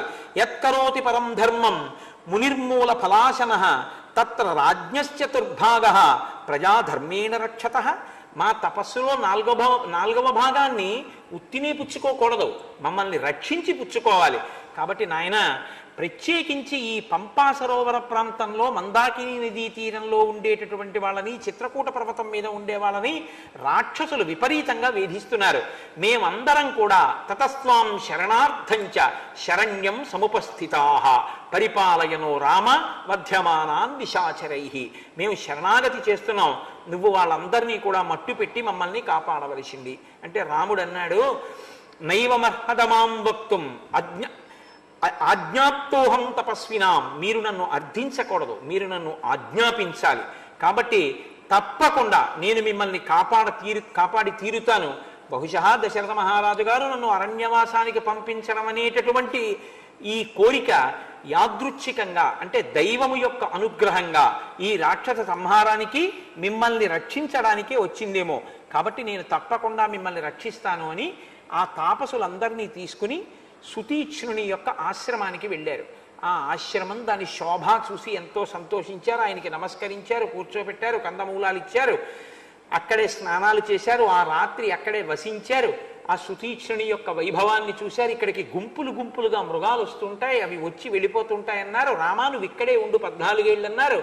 నేను ఇక్కడ ఉంటే అప్పుడప్పుడు మిమ్మల్ని ఇబ్బంది పెడతాయేమో అని నేను మృగములను నా బంగారు పొందులున్న బాణాలతో సంహారం చేస్తే మీ మనసుకి ఖేదం కలగచ్చు, కాబట్టి నేను వేరొక ప్రాంతంలో ఉంటానన్నారు. ఆయన దగ్గర సెలవుపుచ్చుకున్నారు. ఆ మహర్షులందరితోటి కలిసి రాముడి వెనక ఈ ఋషులందరూ బయలుదేరారు. అందరూ కలిసి దండకారణ్యంలో వెడుతున్నారు. వెడుతుంటే సీతమ్మంది రాముడితోటి, ఈ సంభాషణ చాలా గొప్ప సంభాషణ అండి. ఆవిడంది, అయం ధర్మ సుసూక్ష్మేణ విధినా ప్రాప్యతే మహాన్ నివృత్తేన తు శక్యోయం వ్యసనాత్ కామజాదిహ. చాలా సూక్ష్మ బుద్ధితో చూస్తే కామజములైనటువంటి వ్యసనముల నుండి బయటపడి మనిషి నిలబడడం అన్నది చాలా కష్టం. 3 వ్యసనములు మనుష్యుల్ని బాధిస్తూ ఉంటాయి.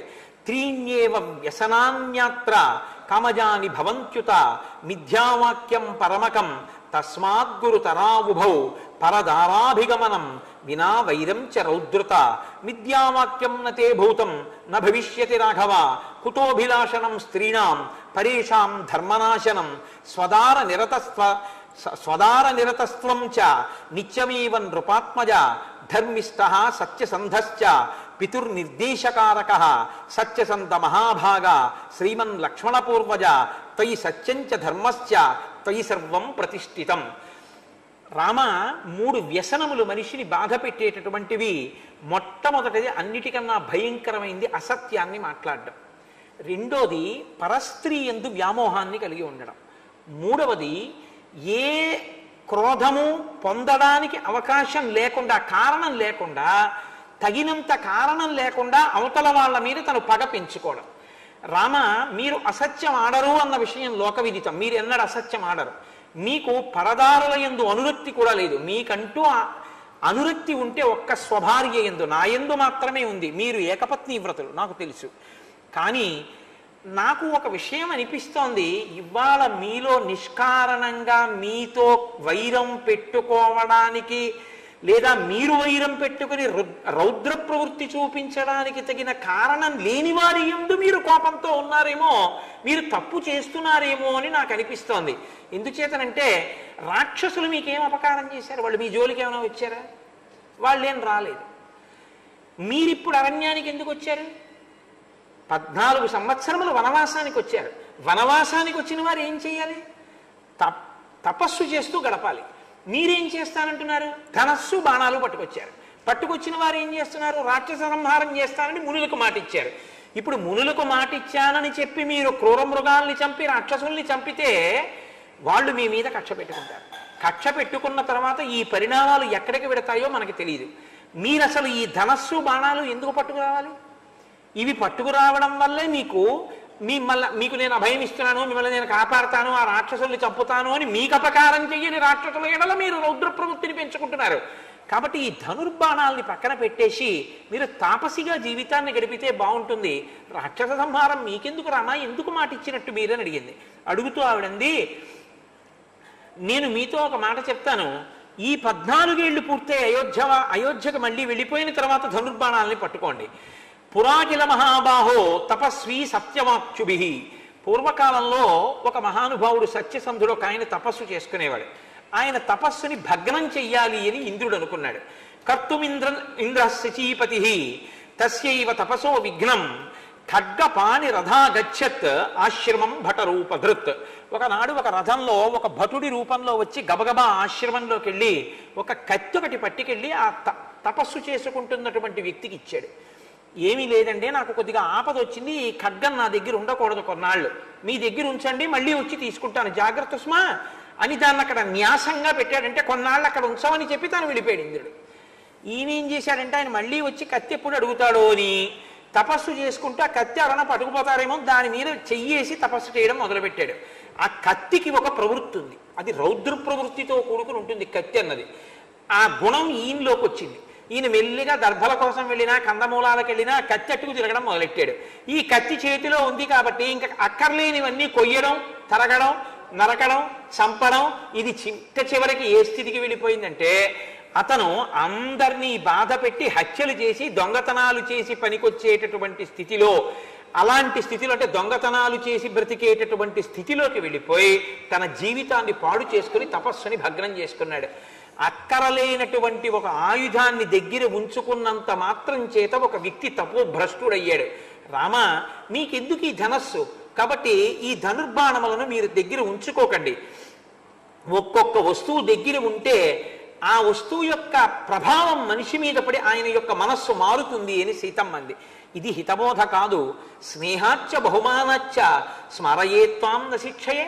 నేను మీ ఎందున్న ప్రీతితో ఈ మాట చెప్పాను, మీరు ఆలోచించి ఎలా చెయ్యాలనుకుంటే అలా చెయ్యండి అంటే రాముడు నవ్వి అన్నాడు, క్వచ శస్త్రం క్వచ వనం క్వచ క్షాత్రం తపక్వచ. ఎందుకండి ఈ ధనస్సు, ఎందుకండి ఈ వనం, ఎందుకండి ఈ నారచీర కట్టుకోవడం, పరస్పర విరుద్ధమైన వాటితో తిరగడం ఎందుకు అని కదా సీతమ్మ రాముడితో అంది. ఆయన అన్నాడు చూసి, కింతు వక్షామ్యహం దేవి త్వయైవోక్తమిదం వచః క్షత్రియైర్ధార్యతే చాపో నార్త శబ్దో భవేదితి. నీవు ఇత పూర్వం నాతో ఒక మాట అన్నావు సీత, గుర్తుపెట్టుకో. కింతు వక్షామ్యహం దేవి త్వయైవోక్తమిదం వచః. ఏ మాట అన్నావు? ఏ క్షత్రియుడు చేతిలో ధనుర్బాణములను పట్టుకుంటాడో అక్కడ ఆర్తనాదము వినబడదు అన్నావు. క్షత్రియుడుగా పుట్టినవాడికి ఒక ధర్మం ఉంది, ధనస్సు బాణములు చేతపట్టి ఇతరులను రక్షించాలి. నేను పుట్టిందే క్షత్రియుడిగా కాబట్టి నాకు క్షాత్రధర్మం ఉంది, నేను ధనుర్బాణములను చేత పట్టుకోవాలి. కాబట్టి క్షత్రియైర్ధార్యతే చాపో, క్షత్రియుడు పట్టుకోవలసినటువంటి ధనుర్బాణాలని పక్కన పెట్టేసి వాళ్ళందరూ ఆర్తనాదాలతో ఉంటే నేను తపస్సు చేసుకుంటూ కూర్చుంటాను, వనవాసం చేసుకుంటున్నానని నేను ఎలా ఉంటాను? నా ధర్మం నేను నెరవేర్చద్దు. నేను ధర్మం కోసమే పుట్టాను సీత. కాబట్టి తేచార్తాదండకారణ్యే మునయ సంశ్రితవ్రతా మాం సీతే స్వయమాగమ్య శరణ్యాః శరణంగతా. అసలు నేను వాళ్ళ దగ్గరికి వెళ్ళి మీ కష్టం ఏమిటని అడిగి ప్రతిజ్ఞ చేయాలి. అటువంటిది వాళ్లే నా దగ్గరికి వచ్చి నా కాళ్ళ మీద పడి నమస్కారం చేసి నాకు అర్ఘ్యపాద్యాదులు ఇచ్చి వాళ్ళు నన్ను రక్షించమని అడిగారు.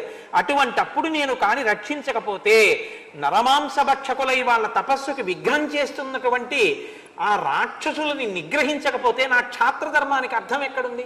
నేను ధనుర్బాణాలు ఎలా పక్కన పెడతాను? కాబట్టి నేను ఒకసారి మాట ఇచ్చాను అంటే ఆ మాటకి కట్టుబడిపోతాను తప్ప ఎట్టి పరిస్థితులలోనూ కూడా మాట విడిచిపెట్టాను. ఒకవేళ నేనన్న మాట కోసమని చెప్పి నిన్నే విడిచిపెట్టేయవలసి వస్తే, లక్ష్మణుణ్ణే విడిచిపెట్టేయవలసి వస్తే వదిలిపెట్టేస్తానన్నాడు. సంసృత్యత నసక్ష్యామి జీవమాన ప్రతిశ్రవం మునినా మన్యథా కర్తుం సత్యమిష్టం హిమే సదా అప్యహం జీవితం జహ్యాం త్వాం వాసీతే సలక్ష్మణాం నతు ప్రతిజ్ఞాం సంసృత్య బ్రాహ్మణేభ్యో విశేషతః. ఇచ్చినటువంటి మాట నుంచి వెనక్కి వెళ్ళడం అనేటటువంటిది ఎప్పుడూ జరగదు. అందులో తాపసులైనటువంటి బ్రాహ్మణులకి ఇచ్చిన మాట నుంచి నేను వెనక్కి తిరుగుతానా? ఒక్కనాటికి అటువంటి పని జరిగేటటువంటిది కాదు. కానీ నువ్వు మమ స్నేహాచ్య సౌహార్దాత్, నా యందు ఉన్నటువంటి స్నేహము చేత సౌహార్దము చేత ఈ మాటలు చెప్పడం నీకు ఎంతైనా యుక్తంగా ఉంది. కాబట్టి నేను రాక్షస సంహారం చేస్తాను, బ్రాహ్మణుల్ని తాపసుల్ని రక్షిస్తాను. మీరు ఈ విషయాన్ని ఒకటి గుర్తుపెట్టుకోవాలి. సీతమ్మ అమాయకురాల ఈ మాట లేదు, అన్న మాటకి కట్టుబడి ఉంటాననేటటువంటి లక్షణాన్ని బాగా ప్రజ్వలింపచేసింది రామచంద్రమూర్తి యందు. ఈ మాటే రేపు రావణ సంహారం చేయిస్తుంది. ఎందుకంటే ఒక చిన్న నిప్పురవ్వ ఉందనుకోండి, ఊది ఊది ఊది ఊది దాని మీద ఓక వేసి దూది పెట్టి చేస్తే జ్వాల రేగుతుంది. అలా రాముడన్న మాట కాకతాళీయం కాదు, బాగా గుర్తు పెట్టుకున్నవాడు తన ధర్మమునందు నిలబడేటట్టు చేసింది సీతమ్మ. అది ఆవిడ పాతివ్రత్య లక్షణం. అగ్రత ప్రయయౌ రామ సీతా మధ్యే సుమధ్యమ పృష్ఠతస్తు ధనుష్పాణి లక్ష్మణో అనుజగామః. ముందు రాముడు నడుస్తున్నాడు, మధ్యలో సీతమ్మ నడుస్తోంది, వెనక లక్ష్మణమూర్తి నడుస్తున్నారు. వాళ్ళు ఆ దండకారణ్యంలో తిరుగుతున్నారు. ఒక చోటికి వెళ్ళేటప్పటికి ఒక పెద్ద సరస్సు కనపడింది. ఆ సరస్సు లోపల వీణానాదం వినపడుతోంది, మృదంగధ్వనులు వినపడుతున్నాయి, నాట్యం చేసినటువంటి శబ్దాలు వినపడుతున్నాయి. ఆయన తనతో వచ్చినటువంటి ధర్మభృత్ అనబడేటటువంటి ఒక ఋషిని అడిగాడు, ఏమిటి సరోవరం లోపల నుంచి ఇవన్నీ వినపడుతున్నాయి ఏమిటి అని అడిగాడు. అడిగితే ఆయన అన్నాడు, తత ప్రవ్యధితా సర్వే దేవాః సాగ్ని పురోగమాః అబ్రువన్ వచనం సర్వే పరస్పర సమాగతాః. ఇక్కడ పూర్వకాలంలో మాండకర్ణి అనబడేటటువంటి ఒక ఋషి గొప్ప తపస్సు చేశాడు. ఆయన అంత తపస్సు చేస్తే అగ్నితో కలిసి కొంతమంది దేవతలకి భయం వేసింది. ఎందుకు భయం వేసింది అంటే ఈయన ఇలాగే తపస్సు చేస్తే దిక్పాలకుల పదవిలోకి ఆయన వస్తాడని. కాబట్టి ఆయన తపస్సు ఎలా పాడు చెయ్యాలి అని ఆలోచించారు. ఆలోచించి వాళ్ళందరూ కలిసి ప్రధానాప్సరస పంచ విద్యుచ్చలిత వర్చస, మెరుపు తీగలు ఎలా ఉంటారో అటువంటి 5 అప్సరసలని పంపించారు. వారి యందు కామమోహితుడయ్యాడు ఋషి. అయి తను తన తపశ్శక్తితో యవనాన్ని తెచ్చుకున్నాడు. తెచ్చుకుని పైకి కనపడకుండా ఈ సరోవరం లోపల ఒక గొప్ప సౌధాన్ని నిర్మించాడు తపశ్శక్తితో. ఆ 5గురితోటి ఎప్పుడూ భోగాన్ని అనుభవిస్తూ ఉంటాడు. ఆ శబ్దములే వినపడుతూ ఉంటాయి. ఇది మాందకర్ణి యొక్క వృత్తాంతము అని చెప్పారు. ఇది కొంచెం ఆశ్చర్యకరంగా ఉంటుంది. ఇది ఎందుకు చెప్పవలసి వచ్చిందో తెలుసా అండి? తన తపస్సుని బ్రహ్మలోకం వరకు వెళ్ళడానికి వీలుగా ఉపయోగించుకుని జితేంద్రియులైనటువంటి మహాపురుషులు కొందరు తన తపస్సుని మళ్ళీ యవ్వనం తెచ్చుకోవడానికి ఉపయోగించుకుని వచ్చినటువంటి అప్సరసలతో భోగం అనుభవించడానికి నీటి కింద సౌధం కట్టుకుని తపస్సు పాడు చేసుకున్న వాళ్ళు కొందరు. తపస్సు చెయ్యడం ప్రధానం కాదు, తపస్సు చెయ్యడానికి ఏ లక్ష్యంతో బయలుదేరావో ఆ లక్ష్యాన్ని నువ్వు చిత్తశుద్ధితో పొందడానికి కావలసినటువంటి ధృతితో నిలబడగలగడం కూడా ప్రధానంగా ఉంటుంది. ఇది ఎంతమందిలో ఎలా ఉంటుందో, ఎలా ఎలా కదిలిపోతూ ఉంటారో చూపిస్తూ ఉంటుంది రామాయణం. కాబట్టి రామచంద్రమూర్తి ఇలా తిరుగుతున్నారట. తిరుగుతుండగా 10 సంవత్సరాలు పూర్తయిపోయింది అరణ్యవాసం. ఆయన మళ్ళీ సుతీక్ష్ణుని యొక్క ఆశ్రమానికి వెళ్ళారు. అక్కడ కొంతకాలం ఉన్నారు. ఉన్న తర్వాత నాకు అగస్త్యాశ్రమాన్ని దర్శించాలని ఉంది, కాబట్టి నాకు దాని దారి చెప్పండి అన్నారు. నాయన, ఇదిగో ఫలానా విధంగా వెళ్ళినట్టయితే నీకు ముందు అగస్త్య భ్రాత యొక్క ఆశ్రమం కనపడుతుంది. అగస్త్యుని యొక్క సోదరుడికి పేరేమిటో లేదు రామాయణంలో. అగస్త్య భ్రాత అంటే లోకంలో అపారమైన కీర్తి గణించినటువంటి వాడికి తమ్ముడుగా ఉంటే ఇంకా ఆయన పేరు లోకంలో ప్రకాశించారు. ఫలానా ఆయన తమ్ముడండి అంటారు అంతే. అగస్త్య భ్రాత అన్న పేరుతో ఆశ్రమం ఉంది అంటే అగస్త్యుడు ఎంత గొప్పవాడో మిమ్మల్ని ఊహించమని దాని అర్థం. కాబట్టి ఇప్పుడు ఆయన ఉన్నట్టు ఆ అగస్త్య భ్రాత ఉన్న ఆశ్రమం వైపుకి వెడుతున్నారు రామలక్ష్మణులు సీతమ్మతో కలిసి. వెడుతూ రాముడు అంటాడు అగస్త్యుడి యొక్క గొప్పతనం గురించి చెప్తూ, తస్యేదమాశ్రమ పదం ప్రభావాద్యస్య రాక్షసై దిగియం దక్షిణాత్రసాత్ దృశ్యతే నోపభుజ్యతే. దక్షిణ దిక్కుకి వచ్చి అగస్త్యుడు ఉన్న కారణంగా రాక్షసులు అసలు ఇటువైపుకి రావడానికి భయపడిపోతున్నారు. అంతటి గొప్ప తేజోవంతుడు అగస్త్యుడంటే. మహానుభావుడు. ఈ అగస్త్యుడు ఎక్కడున్నాడో అక్కడే నేను మిగిలినటువంటి కాలాన్ని గడిపేద్దాం అనుకుంటున్నాను. వాతాపి ఇల్వలుడు అని 2 రాక్షసులు ఉండేవారు ఒకానొకప్పుడు ఈ మార్గంలో. ఆ వాతాపి ఇల్వలుడులో వాతాపిని ఒక మేక కింద మారుస్తూ ఉండేవాడు ఇల్వలుడు. ఆ కాలంలో ఆ యుగంలో లక్షణం ఏమిటంటే పితృకార్యం చేస్తే అంటే శ్రాద్ధం పెడితే మాంసం పెట్టాలి. ఇప్పుడు కలియుగంలో లేదు అది. ఆ రామాయణంలో చెప్పారండి అని తేకూడదు, దానికి బదులు గారె మినుము. కాబట్టి అప్పుడు శ్రాద్ధం పెట్టేటప్పుడు మాంసం వాడవలసి ఉంటుంది. కాబట్టి ఇల్వలుడు ఏమనేవాడంటే బ్రాహ్మణుల్ని పిలిచి, మా నాన్నగారి పితృకార్యం ఉంది, మీరు బ్రాహ్మణుడిగా వచ్చి, మీరు బ్రాహ్మణుడు కాబట్టి వచ్చి ఆ పితృస్థానంలో మిమ్మల్ని నిమంత్రణం చేస్తున్నాం, మీరు భోజనం చేయవలసింది అనేవాడు. పాప వెర్రి బ్రాహ్మడు ఎవరో వచ్చేవాడు, కూర్చునేవాడు. ఈ మాంసాన్ని ఇల్వలుడు వాతాపిని గొర్రె కింద చేసి ముక్కలు కోసేసి ఉడికించేసి వంట చేసేసి పెట్టేసేవాడు. ఆయన గొర్రె మాంసం తినేసిన తర్వాత వాతాపి బయటికి రా అనేవాడు గట్టిగా. అనగానే ఆయన లోపల మళ్ళీ గొర్రె అయిపోయి బ్రాహ్మణుణ్ణి భిత్వా అంటారు మహర్షి, పొట్ట చీల్చుకుని బయటకు వచ్చేసేవాడు. బయటకు వచ్చి పడిపోయినటువంటి బ్రాహ్మణుణ్ణి చక్క అన్నదమ్ములు 2 తినేసేవారు. అలా కొన్ని వేల మంది ఋషుల్ని వాళ్ళు చంపి తినేశారు. అటువంటి వాళ్ళు ఉన్న ప్రాంతంలోకి ఎలా అని ఋషులు భయపడి, దేవతలు భయపడి అగస్త్యుడిని ప్రార్థన చేశారు. అగస్త్యుడు అటుగా వెడుతుంటే ఇల్వలుడు ఆహ్వానించాడు. ఆయన లోపలికి వెళ్ళి కూర్చున్నారు. కూర్చున్న తర్వాత భోజనం పెట్టాడు.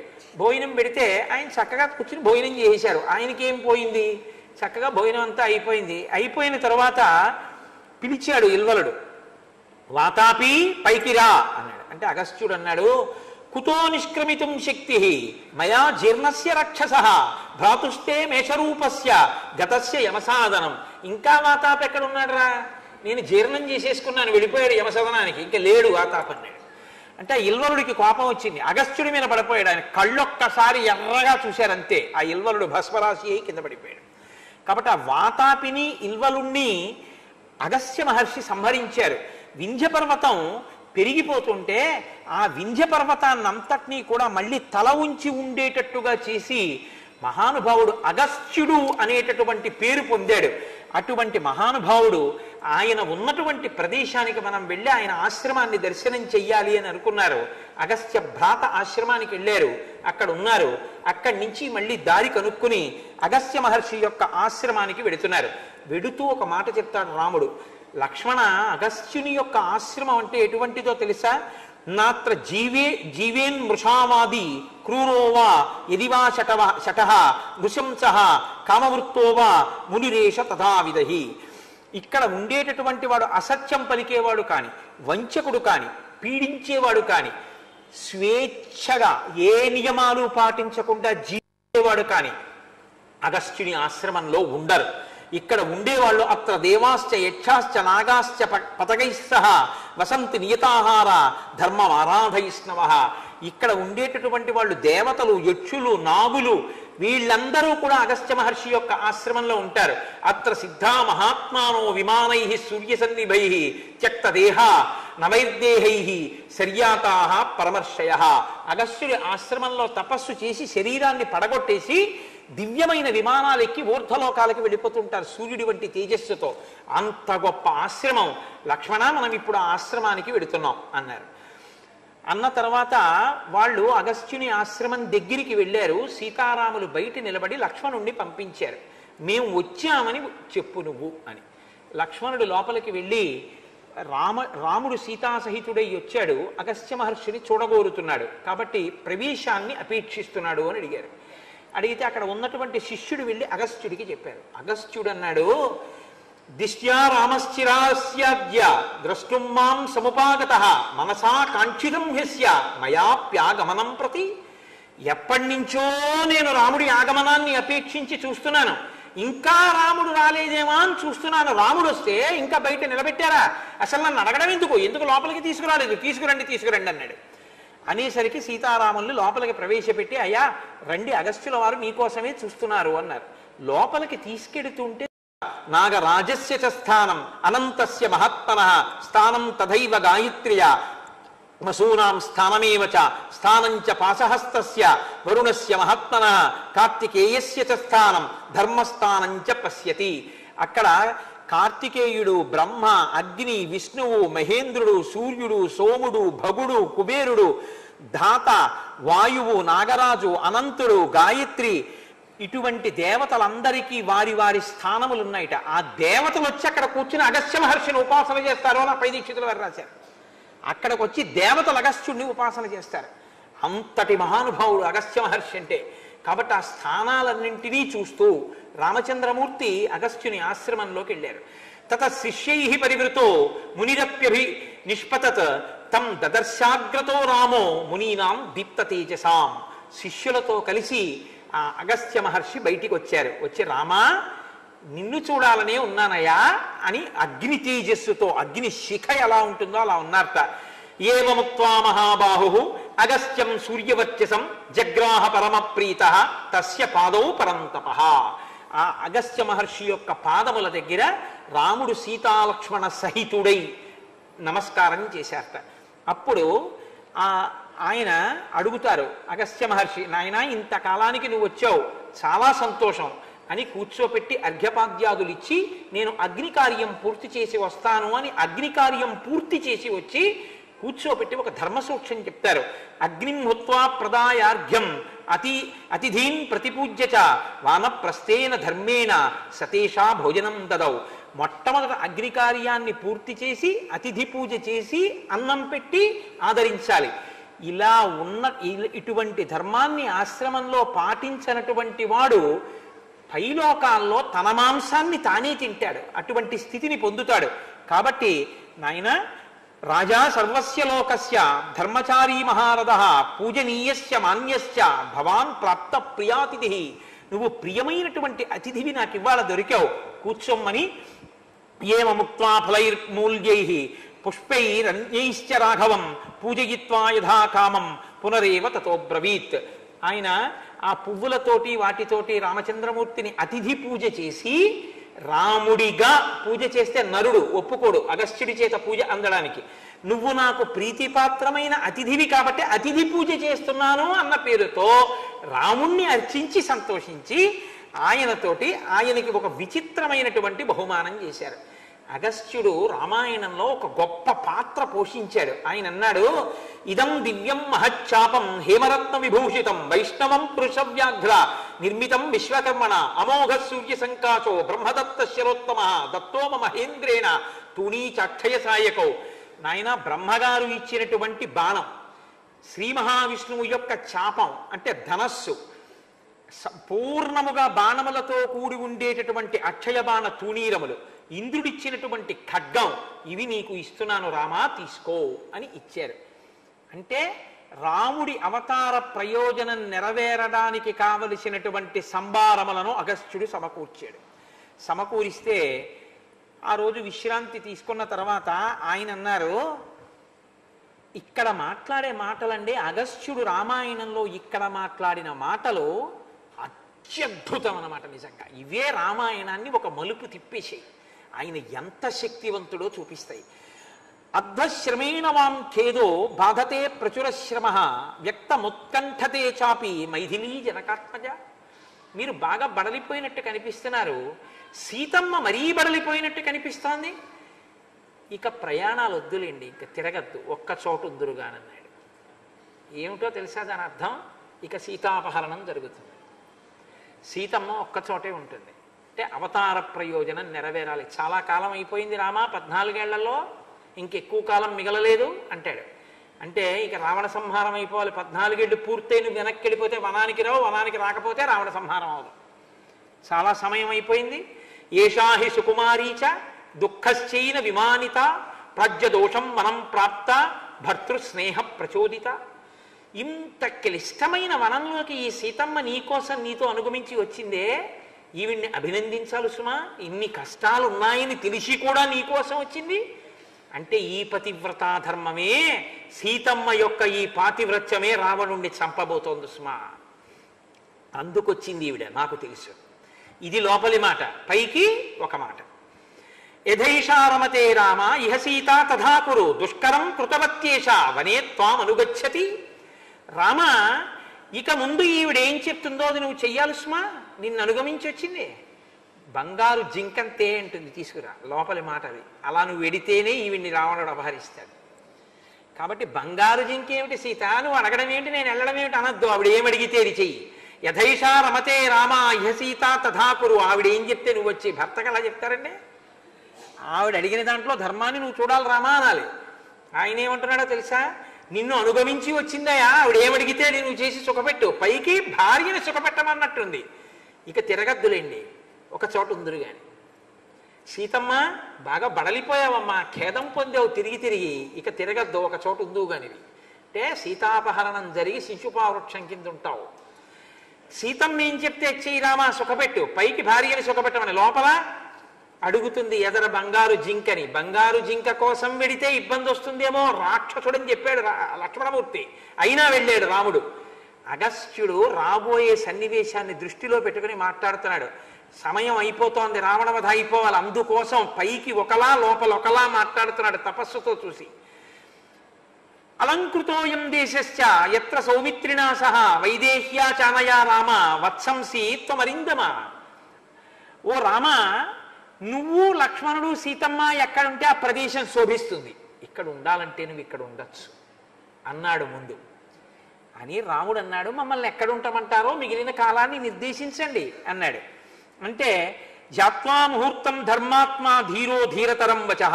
కాసేపట వెంటనే చెప్పలేదుట ఎక్కడ ఉండాలి. ఇక్కడ ఉండమన్నాడుగా, అన్నవాడు ఇక్కడ ఉండిపో అనొచ్చుగా, అనలేదుట. కళ్ళు మూసుకొని బాగా ధ్యానం చేశాట. ధీరో ధీరతరం వచః, బాగా తెలివైన మాట చెప్పాట అగస్త్యుడు. అంటే ఇప్పుడు బాగా ఆలోచించాడు. దేని గురించి ఆలోచించాడు? సమయం అయిపోతోంది, 14 ఏళ్ళు. ఇంకా మిగిలినటువంటి కాలం మహా అయితే 1 సంవత్సరం మిగిలింది. 13 ఏళ్ళు పూర్తయిపోతున్నాయి. వెళ్ళిపోతాడు రాముడు. వెళ్ళిపోయాడో ఇక వనానికి రాడు, వనానికి రాడో రాక్షస సంహారం జరగదు. కాబట్టి ఇప్పుడు ఎక్కడ ఉంటే సీతాపహరణం జరుగుతుందో, ఎక్కడ ఉంటే రామావతార ప్రయోజనం పూర్తవుతుందో ఆ ప్రదేశం చెప్పాలి. అందుకని అన్నాడు, కాలోజం గత భూయిష్టో యక్కాలస్తవ రాఘవ సమయోయో నరేంద్రేణ కృతో దశరథేనతే. దశరథుడు నిన్ను 14 ఏళ్ళు కదా అరణ్యవాసం చేయమన్నాడు. అబ్బో చాలా కాలం అయిపోయింది, ఇంక నువ్వు వెళ్ళిపోతావు. పైకొకటి లోపలొకటి. తీర్ణ ప్రతిజ్ఞ కాకుచ్చ సుఖం రాజ్యే నివత్స్యసి ధన్యస్తే జనకో రామ సరాజా రఘునందన యస్త్వయా జ్యేష్ఠపుత్రేణ యయాతిరివ తారితః. నువ్వు యయాతి యొక్క జ్యేష్ఠపుత్రుడు యయాతిని తరింపజేసినట్టు దశరథుణ్ణి తరింపజేయడానికి పుట్టినవాడివయా. 14 సంవత్సరాలు తండ్రిని సత్యమునందు నిలబెట్టడం కోసం అరణ్యవాసానికి వచ్చావు. విదితో హ్యేష వృత్తాంతో మమ సర్వస్తమానగా తపసశ్చ ప్రభావేన స్నేహాత్ దశరథస్య చ. నేను నా తపశ్శక్తితో దశరథుని యందున్న స్నేహంతో నువ్వు నీ మనసులో ఏం కోరుకుంటున్నావో దాన్ని నేను అర్థం చేసుకున్నానయ్యా రామా అన్నాడు. ఎంత పెద్ద మాటో చూడండి. దశరథుని యందు స్నేహంతో రాముడి యొక్క మనసులో ఉన్న విషయాన్ని తపస్సుతో ఆ శక్తితో నేను పట్టుకున్నానన్నాడు. ఏమండి, రావణుణ్ణి చంపుదామని రాముడు అనుకుంటున్నాడు అని మీరు అన్నారు అనుకోండి, ఇప్పటిదాకా అసలు రాముడు కలుసుకోలేదుగా. రావణుడి జోలికి రాముడు వెళ్దామని అనుకుని వస్తే అప్పుడు నరుడిగా కాదు విష్ణువుగా తిరుగుతున్నట్టు. అప్పుడు మరి నరుడు కాదుగా. మరి అగస్త్యుడు నీ మనసులో మాట నాకు తెలిసంటంలో ఏమిటి దాని అర్థం? మునులకు మాటిచ్చాడుగా రాక్షస సంహారం చేస్తానని. ఆ రాక్షసుల యొక్క మూలస్థానాన్ని కొట్టేస్తే అసలు రాక్షసులందరూ పోయినట్టేగా. కాబట్టి నీ మనసులో మాట నాకు తెలుసు. మునుల్ని తమ ధర్మం తాము నెరవేర్చుకోవడానికి వీలుగా రాక్షస సంహారం చెయ్యాలని చూస్తున్నావు. అందుకు తగిన ప్రదేశం చూపిస్తా. ఒకడు ఇద్దరు కాదు, పుంఖాను పుంఖలంగా వేలకి వేల మంది నీ బాణాలకి తెగటారిపోవాలి. ఇంకా సమయం తక్కువ ఉంది. అంతమంది వచ్చి నీ మీద పడిపోయే ప్రదేశం ఎక్కడుందో అక్కడికి పంపిస్తాను రామా, నిన్ను లక్ష్మణుడిని సీతమ్మని. ఎక్కడ కూర్చుంటే ఈ పగలు పెరిగి సీతాపహరణం జరిగి మూలస్థానం రావణుడు ఎగిరిపోతాడో ఆ ప్రదేశం చూపిస్తాను. తపస్సుతో తెలుసుకున్నాను. ఇది లోపలి మాట. పై మాట మీరు ఉండే మంచి ప్రదేశం చూపిస్తాను. ఇది పై మాట. ఎలా అందుకని నేను ధీరో అంటారు, బాగా తెలివిగా మాట్లాడుతున్నాడు, లోపల ధ్యానం చేసి మాట్లాడుతున్నాడు, తపశ్శక్తితో భూత భవిష్యత్ వర్తమాన కాలములను దర్శనం చేసి మాట్లాడుతున్నాడు అగస్త్యుడు అని. హృదయస్థస్య తే ఛందో విజ్ఞాతస్తపసామయ ఇహ వాసం ప్రతిజ్ఞాయ మయా సహ తపోవని. నాయన, నిన్ను యథార్థానికి ఏమన్నాను? నాతో పాటే ఉండమని కదా చెప్పాను. కానీ నువ్వు ఎక్కడ ఉండాలి అనేటటువంటి ప్రదేశాన్ని ఇప్పుడు నేను చెప్తాను. ఆ ప్రదేశంలోనే నువ్వు సీతాసహితుడవై లక్ష్మణుడితో కలిసి ఉండే ప్రయత్నం చెయ్యి. వసంతం త్వాం జనా సర్వే జ్ఞాస్యంతి రఘునందన అతశ్చ త్వామహం బ్రూమి గచ్చ పంచవటీమితి. ఇంతకుముందు రామా నేనేమన్నాను నీతోటి? నువ్వు సీతమ్మ లక్ష్మణుడు ఇక్కడే ఉండండి అన్నాను కదా. రాముడు బయలుదేరుతూ కూడా ఏమన్నాడు లక్ష్మణుడితోటి? మహానుభావుడు, అంత గొప్ప ఆశ్రమం, అటువైపు రాక్షసులు తలెత్తి కూడా చూడరు, ఇంకా నేను మిగిలిన కాలం అగస్త్యుడి దగ్గర గడిపేద్దాం అనుకుంటున్నాను అని కదా అన్నాడు. అగస్త్యుడు కూడా మీరున్న ప్రదేశం శోభిల్లుతుంది, ఇక్కడ ఉండండి అని కదా అన్నాడు. ఇప్పుడు అంటున్నాడు, ఇంతకు ముందు ఇక్కడ ఉండమని కదా అన్నాను మీతోటి. కాదులే, ఇంతకన్నా ఒక మంచి ప్రదేశం ఒకటి నా దృష్టిలో ఉంది. నేను దాన్ని బాగా నా తపశ్శక్తితో ధ్యానం చేసి గుర్తిరిగి చెప్తున్నాను రామా, అక్కడే నువ్వు సీతా లక్ష్మణుడు ఉండాలి. అక్కడ సీతమ్మ బాగా సుఖపడుతుంది అన్నాడు.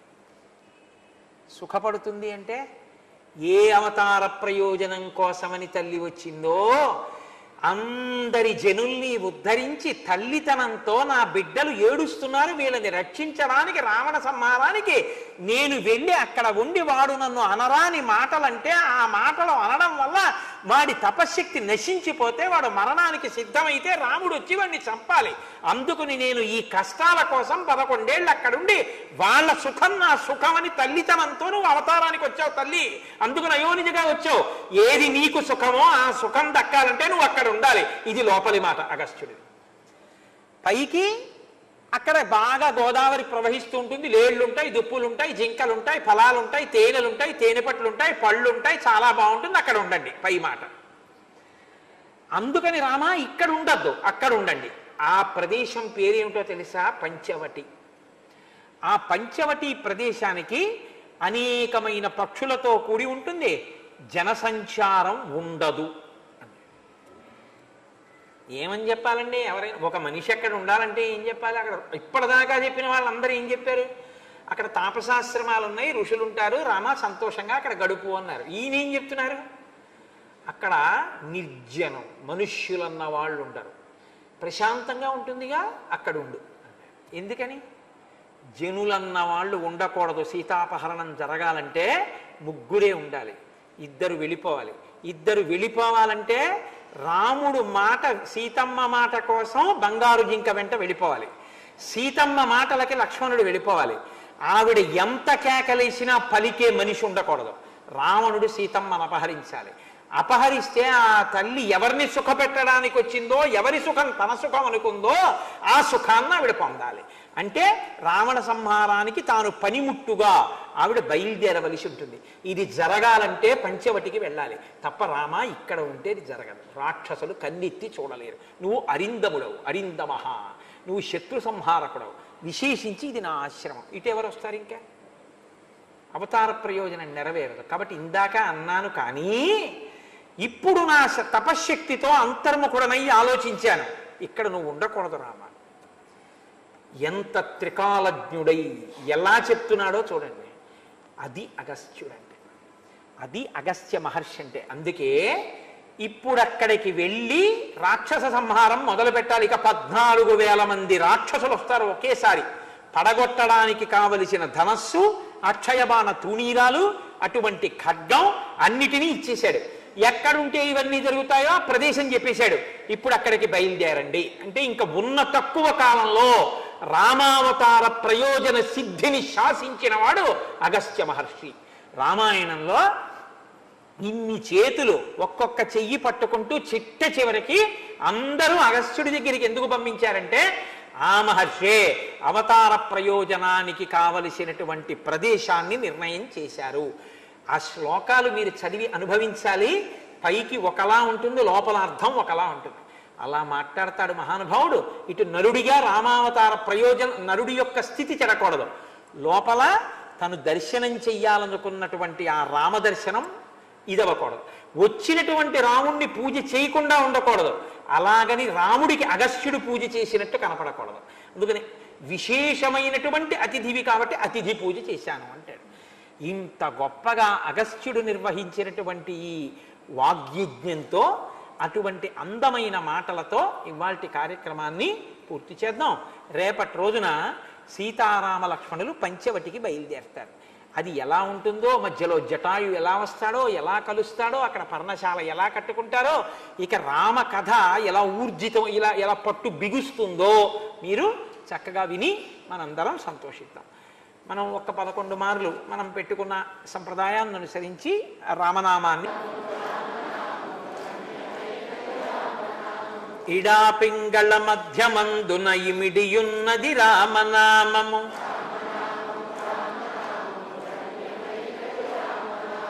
గౌరికి దివుపదేశ నామము, కమల జుడు జపించు నామము,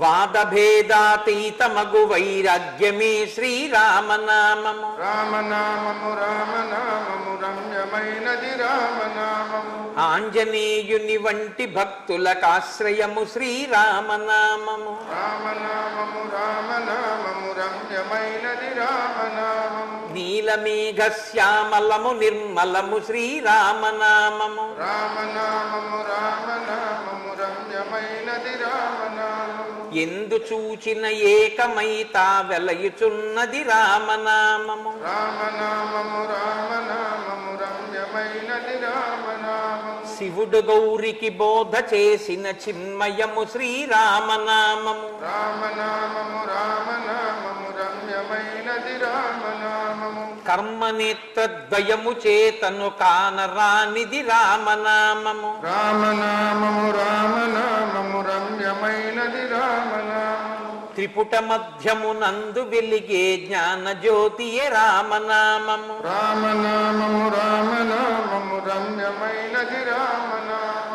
ధాత వ్రాసిన వ్రాత తుడి చెడి దైవమే శ్రీరామనామము. రామనామము రామనామము రమ్యమైనది రామనామము, విషయవాసనలెల్ల విడచిన విదితమగు శ్రీరామనామము. రామనామము